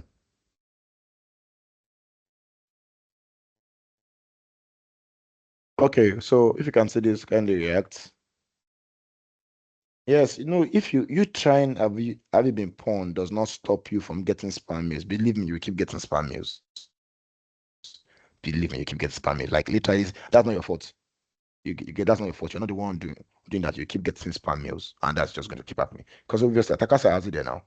Attackers will keep on working, so that's always going to keep coming. That's not the problem. Your own is just to ensure that you do not, click them or you do not fall for them, and that's why you are getting taught in this class. You're getting educated in order to ensure that stuff like that does not happen. Okay, so welcome to my. I was just I wouldn't joke with that. Okay, so fine. So this is where this is our terminal. This is Parrot terminal. This is an operating system where we can use to do all kind of stuffs, which you'll actually get this if when you come to like a physical class like the CH or every other class like you've been told. So this is like my lab manual. This is where everything is done. You must have seen something like this in movies, right? You just hit an account, just like and then you see the next thing you get to hear is like that was a wrong command. So but that's fine. So we're going to be making use of a tool called set toolkit. This is a tool that attackers get to use for phishing and for all kind of things. Yeah, so we're going to use I'm trying to give myself an administrative privilege, and the reason is because the way I configured this to be able to work for me as an admin. So what about that? Oh, I was already an admin already before. Yeah, that's fine. So we're going to go to set toolkit. Set toolkit. That's the name of our tool that we're going to be using to go ahead and practice this set toolkit. I'm going to enter and we're going to let it load or let it run. So you see, we have social engineering attacks, penetration, testing, we have third party, we have different things we can do with this tool. But what we are going to be doing is to, do a demonstration of social engineering attacks, which is number one. Click one. I don't know if you guys were physically and you or like you're part of, you would have gotten the lab, so I will be able to wait for you so that we can do it together. But I don't think most of you, have those things, so it may be difficult for me to wait for you. So just watch with me. So I'm going to try to explain every step so that you can understand what we are trying to do. So we clicked one, we went to the next phase. So the next phase, so this is going to be, we have our spear phishing attack, our website, attack vectors, we have infectious media generator, but yeah, we are dealing with websites. As I no click. Okay, so next thing here is credential vest attack, because what we are trying to get access to is to get access to somebody's credentials so that we can log in claiming to be them. So let's go with credential. That's number 3. I don't know. I think I heard somebody's voice. Let me be sure there's no question there. Okay, there's no question, so I think we are still good. Glory Shagun, are you trying to say anything? Okay, so the next one that we have there is credential vesta, which is what we are trying to do, which I'm pressing number 34. Well, this is an operating system called Parrot. So this is not like a software. This is an operating system. The same way you have your Windows, you also have like your Linux, right? So this particular one is called Parrot operating system. You can make a research on it online. You'll be able to find it online, yes. The other operating system as well. Adeni Musa, yes, please. Can you mute and talk? All right, thank you, sir. Sorry, sir. I'm on my laptop now. Can you please? I don't know if I can follow with you, sir. Yes, you can. I don't know. Do you have your Parrot or your Kali with you? Like your Kali or Parrot operating I have system? Kali. I have All right, that's Kali. fine. You can turn it on, then you can open set toolkit on your terminal, then you can continue. Yes, you can use Kali, yes. Kali or Parrot, any of them works. Yes, please, they do. All right, sir. Thank you, sir. So actually I would have, if I knew you had it, I would have preferred one of you share your screen and one of you do it. So it doesn't look like I'm doing whatever it is I have to do, but that's fine. Just kindly continue and let's work together. So, and for others that do not have, right, you guys, I believe you guys have a group. You can always help each other, build a team. It's very important that you guys work as a team. And the reason is so that is because your limitation might be somebody else's strength. So, yes. Your hand is still up. Is there another person or the same person?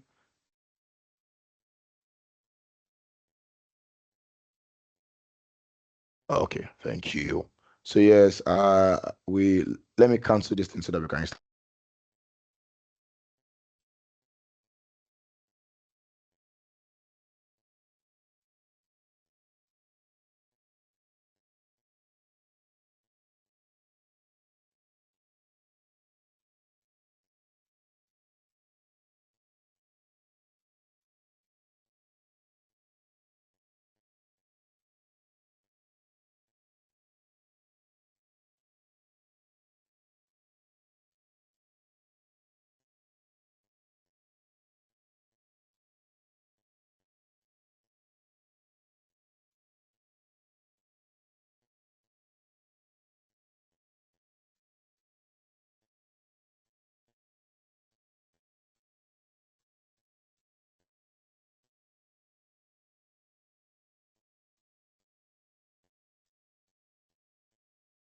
Can you see my screen?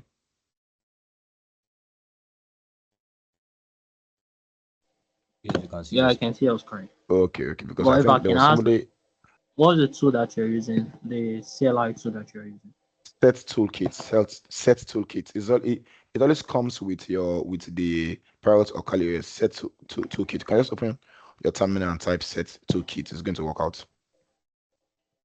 And that's fine. You don't have to be on your VM now. That's very fine. You can just get to watch it and you can practice it when you get home. Okay, it's not really a must that you get to do it now. Do you understand? That's fine. Oh, you said the new student are lost. Okay, I'm so sorry. So there's really nothing here there's really nothing. Everything we are just doing here is this Parrot is an OS operating system that hackers use. Right, like good ethical hackers, both ethical and unethical hackers, but like that's really like the operating system that we use for every kind of activities that we want to do. So this one is called Private Operating System. There's also Kali Operating System, which you can find on the internet. You can only search it out and you can download it. But the one we have a different one in the organization, yeah, which is pre-configured. It is configured, to be able to do more things, and it's only going to be made available when you become a student, like you come and take other courses. So yes, but I'll show you this is a very beautiful one. Now we have, a configured one. It's going to make your work easier, and there are like millions of tools here that obviously you will not get it online. So nothing about that. So let's continue. I don't know if anybody is there already. I'm trying to check the comment section to be sure that we're on the same page, but nobody's talking. So yeah, this is just the first page. Then we type number one. So we press number one, which is to select social engineering attacks, and we enter there. The next one we do is website attack vectors, because we're looking into websites. Yes, you can just go to Google, yes, and just search download Parrot iOS. Not iOS, sorry. Parrot ISO. Yes, you find out on the internet. That's there. That's there, yes. But I think yes, fine. Once you download it, you have to like go through ensuring that you set them up, blah blah blah. There's really nothing there, yes, boy. Just do that. So the next one is website attack vectors, which is number 24. The next one is credential vectors and attack method. So we could that's number 3. Then we just okay, yes, please. You're raising up your hand. Kindly meet and talk. Name of the tool is Set Toolkit. Set Toolkit. SETOOL kit. I did not use any command. I just typed Set Toolkit and I entered and I began to follow the prompts on the screen. So I'm going to go through it again one last time so that you can see the commands I'm pressing. So please, so that you do not miss it. I have a question. Yes, please go ahead. You have Parrot Security and Parrot. Are they two different OS? Kindly speak up, please. You have Parrot Security and have Parrot. Are they two different OS?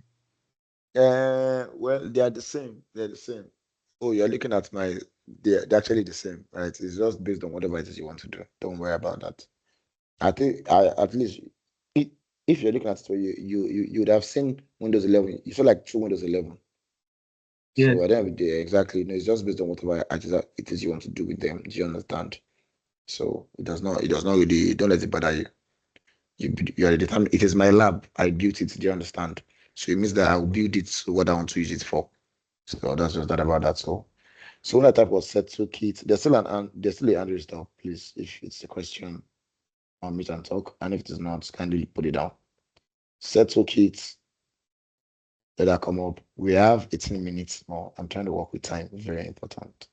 As we are very time conscious here. We respect our students a lot.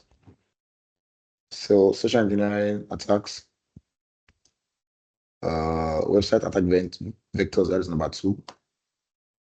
Then credential investors attack method. Now this place is very sweet. You have your web templates, you have your site cloner, you have your custom import. Now what I'm going to be doing, I'm just going to be cloning a website, right? And I'm going to be accessing the website with an IP address. That's what I'm going to be doing. Now, an attacker, right, or let's say somebody wants to do something seriously bad, might sometimes do a customized, import. It means that it can download the HTML of a website fully, like download everything fully.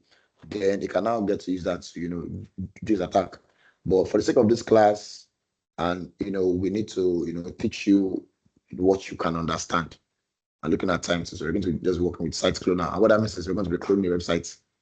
That's like literally what that means. And we're going to be cloning the website, and we are going to be, and we're going to be, working with it. Don't mind what I'm doing, whatever it is that I'm getting to do here. I'm just trying to prepare my target. So like this is Windows 2022. I'm getting to make my Windows 2022 like my target. Do you understand? So don't bother yourself about this Windows 2022. It's just a target. So they're going to be making him the victim. So yeah, I'm talking about that. Okay, so let me back to my parrot where we were trying to work on it. So let's click on number 2, site cloner. Now that's loaded. That has come up. There are going to be, that is the IP address of my machine. That does not matter. You can always do that as you want. The machine. The next thing I want to do is to look for a website, the website that you're going to be using. I'm going to be using Arturo, and the reason I'm going to be using this website is because it has a login page, a login form. As you know that we are trying to get the username and password. So it means that, and if you look at it, it has a website. So what we are trying to do is we are trying to get the username and password. We're not trying to get username alone. We're trying to get a password. That's the reason why an attacker will ensure that it sends you a link that has the space to be able to steal your username and to be able to steal your password. So now, next thing I'm going to do is take the URL of my target. Since remember, we are doing what? We are cloning, site cloning. So we're going to paste it after the IP address. The IP address is just where to connect back to. So enter the URL I want to clone. I'll paste it. Then I'm going to enter. Easy peasy, no stress. So now the cloning the website, this took a little bit, blah, blah, blah, blah, blah. So now it has already cloned it. And it's now waiting for anybody to log in. And anybody that logs in, what's it going to do? It's going to, now let's show you what it's going to do. Now, for you have seen several attackers, right? A few things you would have seen them do is that they will most times not send you an IP address to work with. Yes. But in this one, I'm going to be using an IP address, and that's because this is, the training, how much we're supposed to let you guys know this training. Now, there are means whereby you can go and you can customize, your own, you can customize the IP address to look like the legitimate sites. Do you understand?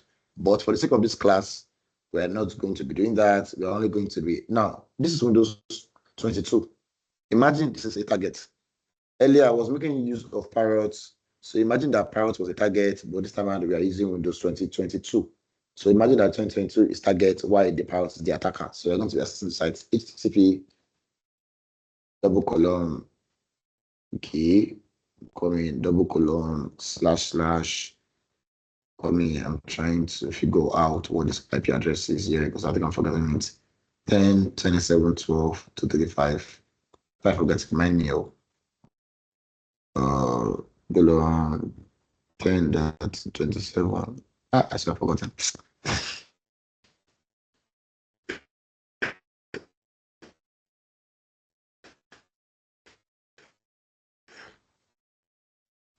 Windows 35, then enter.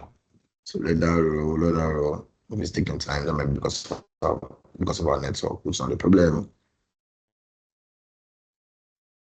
Blah blah blah blah blah blah. I think we have a slow network, but that's going to go through, not a problem. Okay, whatever it is, it's still going back. Network issues or whatever it is, still loading. But anyways, instead of wasting our time, we can still do the same here. But earlier, I don't want to do it with the same person. But yeah, that's some business. But yes, now this is the website, right? But in instance, what I'm going to be doing as an attacker, let me just open another Firefox. Let me work with the same one. Let me open it out for you entirely.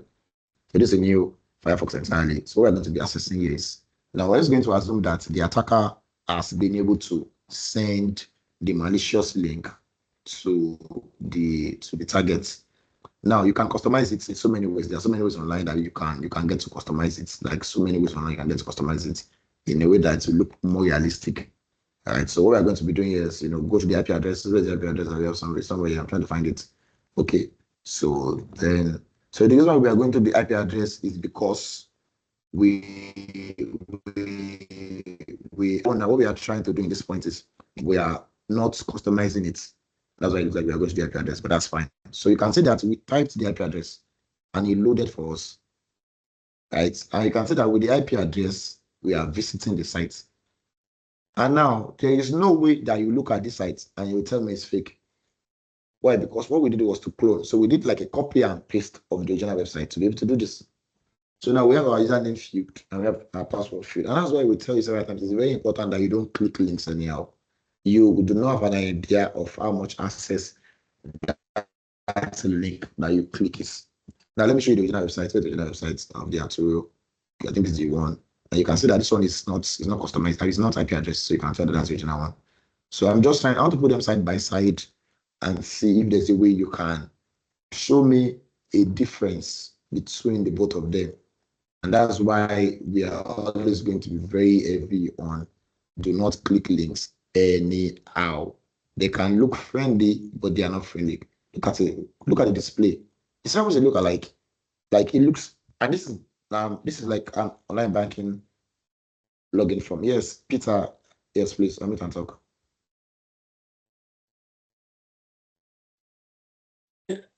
Okay, sir. Can you hear me? Yes, please.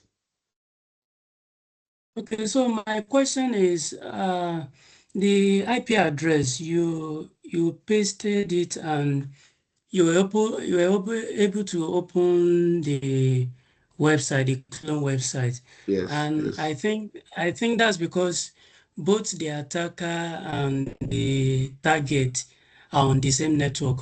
What if in a case where the attacker and the target is in a different network? How do you do that? Yes, you can make use of a tool called ngrok. Yes, ngrok is available online. You can search it online, you find ngrok. Ngrok is, you can use it to like make it available on the internet, whereby when you send it through the internet, your victim still clicks it and it still works. Ngrok works a lot. You can check that. And with the paid version of ngrok, right, you don't just have to send IP address. It gives you the chance to also customize, the IP address to look the exact way that you want it. Ngrok will do that for you. You can check that online. So back to our class. Now you can see that we have the username page and the password page. So let's assume that, let me look for somebody's name I can use on the chat box. Yeah, let me use Peter A. I just asked a question. Apologies for giving Peter IEH. That was, I think it was LL, but that's fine. LLEH, let's say at gmail.com. What can the password be? Okay, let's say the password is internship 2026. So now this is our usual. I've not typed login yet, right? So now the moment the attacker or the moment the victim just accidentally types login, what happens? The password and the username automatically appears on the screen of the attacker. And this is the way that most times, and this is how all this works. Like you see how fast it is. Like that's how fast it is for somebody to take your to get access to your information and log in with it. Like this is how fast it is. And that's the reason why we always amazingly you see that it's still making a request for let somebody else tap on that thing. So that's why the moment an attacker can create a phishing link, send it out. The moment everybody is logging in, it is giving space by everybody's information is coming in. And that's why we're always going to be on do not click links anyhow. It's important that you always scan them. Go to your website, any website that you know, or like various total, very important. Copy the URL, paste it there, scan it, and let you know if there's a phishing link or not. So that, but even now we are not saying that virus total will always tell you, not that it's ineffective as well, but that there's always there's always, everybody's, these things, they are getting better. So they are always figuring out the ways to ensure that all these detective measures do not actually work. And that's the reason why you being the human being has to be able to, pay attention to details to ensure that when you find a phishing link or you find something weird, you're able to identify it. So hacking you is as easy as you clicking a link. And that's just the whole idea. It is as easy as you clicking a link. The moment you click on the link, you are good to go. I can input another password again, and you can see that it's still going to, pick it up again and still have it saved. Hold on. So I think, I don't know if you noticed what happened here. It has changed to the correct address. So it means that when you sometimes, right, when you click on the phishing link, it's most times always going to be based on how the attacker has, built it. When you click on the phishing link, the attacker can build it in a way that it will redirect. It will redirect from the fake link to the original link. And most times you will not even know. So I don't know if you've been in cases whereby you input your username and password, it just loads, and then it says you should input it again. Most times, when stuff like that happens, they have visited you. Who are they? You know them already. Do you understand? So you can see that what we typed in here was like was an IP address, but at the end of the day, what we are now getting to see is not even an IP address anymore. It's not changed. So just in case if you want to look at it and ask and wonder what happened, it has automatically turned to the original one, and therefore you do not know anymore. So like these are possible ways to which you can be hacked, you can be attacked, and all kind of things can actually get to happen. Any question? Because I think that might be the only political we're going to be doing for today. But I'm just going to have to talk about every other countermeasures. Yes, please kindly unmute and talk. We have 6 minutes. Okay. Good afternoon. Good So afternoon. you made mention of paid ngrok. So I want to know if, because when you link the ngrok with your local host and then you send the link to the victim, as soon as the victim is clicking on that link, there is this warning message that ngrok is going to show the victim. So I want to know if that paid ngrok is going to not display that warning message for the victim. Why do you want to know? Why do you want to know? Hey, my head is not there. My head is not there. Well, is there a way that we can bypass that warning message? With the paid one, so not straight with the paid one. Oh, thank you. Me, I'm not there. So the next person, please kindly unmute and talk. Thank you. Hello. Good afternoon, sir. Please, kindly speak up. Good afternoon, sir. Yes, good afternoon, sir. You made mention of ngrok now. What do you use for? Sorry. How do I explain that? Okay, it is used to expose whatever it is you are doing on your local, on like the timeline like this, used to expose it to the internet.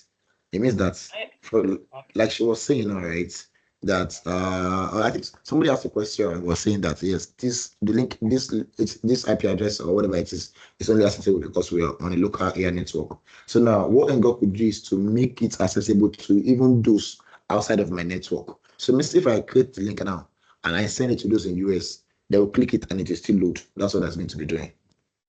No egg-roll. Somebody said, did I hear egg-roll?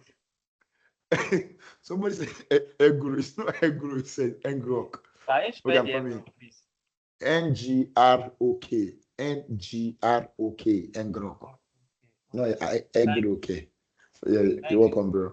Yes, please. Any other question? My second question is that you made mention of Fagot OS. Yes. So what I know before is that we know about different OS. Like I thought we are going to be using like Kali Linux. Is it the same thing? Well, they are different, yes, but they can do quite similar things, yes. But like it's just the same way you have Windows, you have Mac, and you have iOS too. Do you understand? They're just different Windows, different OS, but they can all do kind of work. Kali Linux is very good. In fact, I like Kali Linux than Parrot. You get, but they are both good. So at the end of the day, the timeline is still going to be your preference. You can like Kali than Parrot. You can like Parrot than Kali, but they both work. Yeah, understand about that. Any other question? 3 minutes more.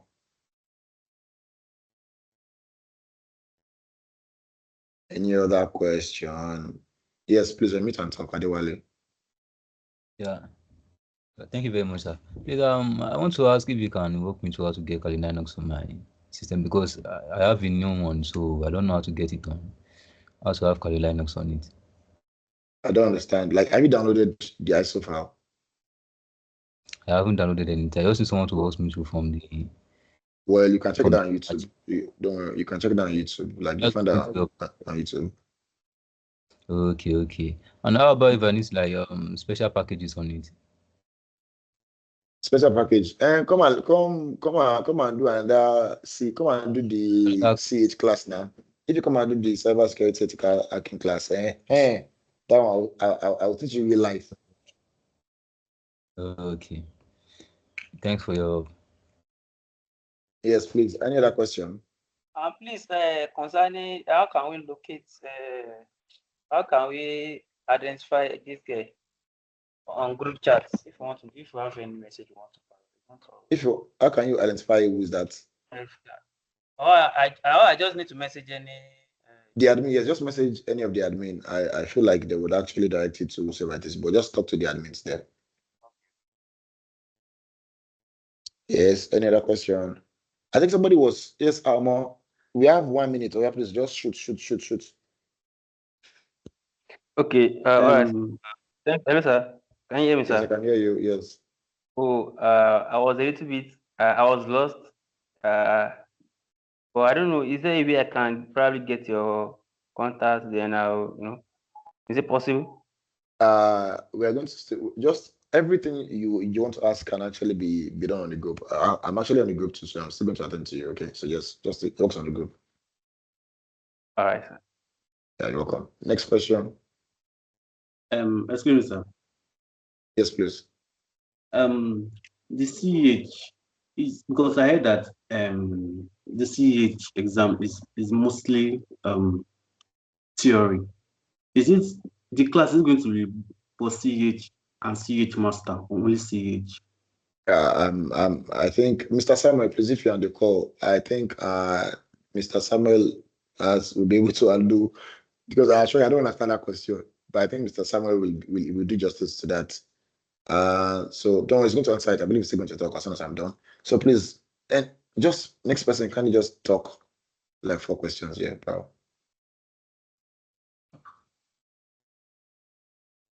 Hello? Yes, I can hear you, please. Okay, so sorry, I just wanted to throw a little more light on that, the principle of least privilege and segregation of duty, whether they're not in a sense like preaching the same thing in effect, since they are both all about limiting the privilege of a user, of a employee, of a staff. And yes, well, they're very much alike. Yes, they do almost the same things. Yes, and that's what yeah, sure. You are correct. You're right with that. Yes. Thank you for that. At least so that those that do not really get it will be able to work with that. Yes, they do almost the same thing. Yeah, you're correct. Thank you. Okay. I'm still saying 2 more hands. Kindly let me talk. One of you, please. Body Joseph. Kindly let me talk. I have used 1 minute of your time, and that's not me. It was a question. No. Ade Kombi Adewale, if you have a question, kindly let me talk. Okay. It looks like there's no question. And in that case, I'm going to hand over to Mr. Samuel. If he's still Hello, on I the was call. asking you. You asking for what? Yeah, my question was about the Kali Linux, how to get it on my system. You I'm see that asking if any, yeah, I'm going to search. No, I just need someone to walk me through. I think that one will be much better. I'm going to check online though, but I don't know if I can link up with anybody on the group. All right, So that's fine. That's fine. Just talk about it in the group. Somebody will respond. Person that replied me here. That's why I was trying to. The person can help. Okay. All right, that's Thank fine. you. Yeah, you're welcome. Any other question, please? Yeah, we can link up on. I can help you set it up. Yeah. So you guys can do that by yourself. Yeah. Any other question, Mr. Emmanuel, Mr. Samuel, please, are you here? There is no 100% security anywhere in the world. The more the ease of life, the more the security in it. One of the beauty about cybersecurity is also job security.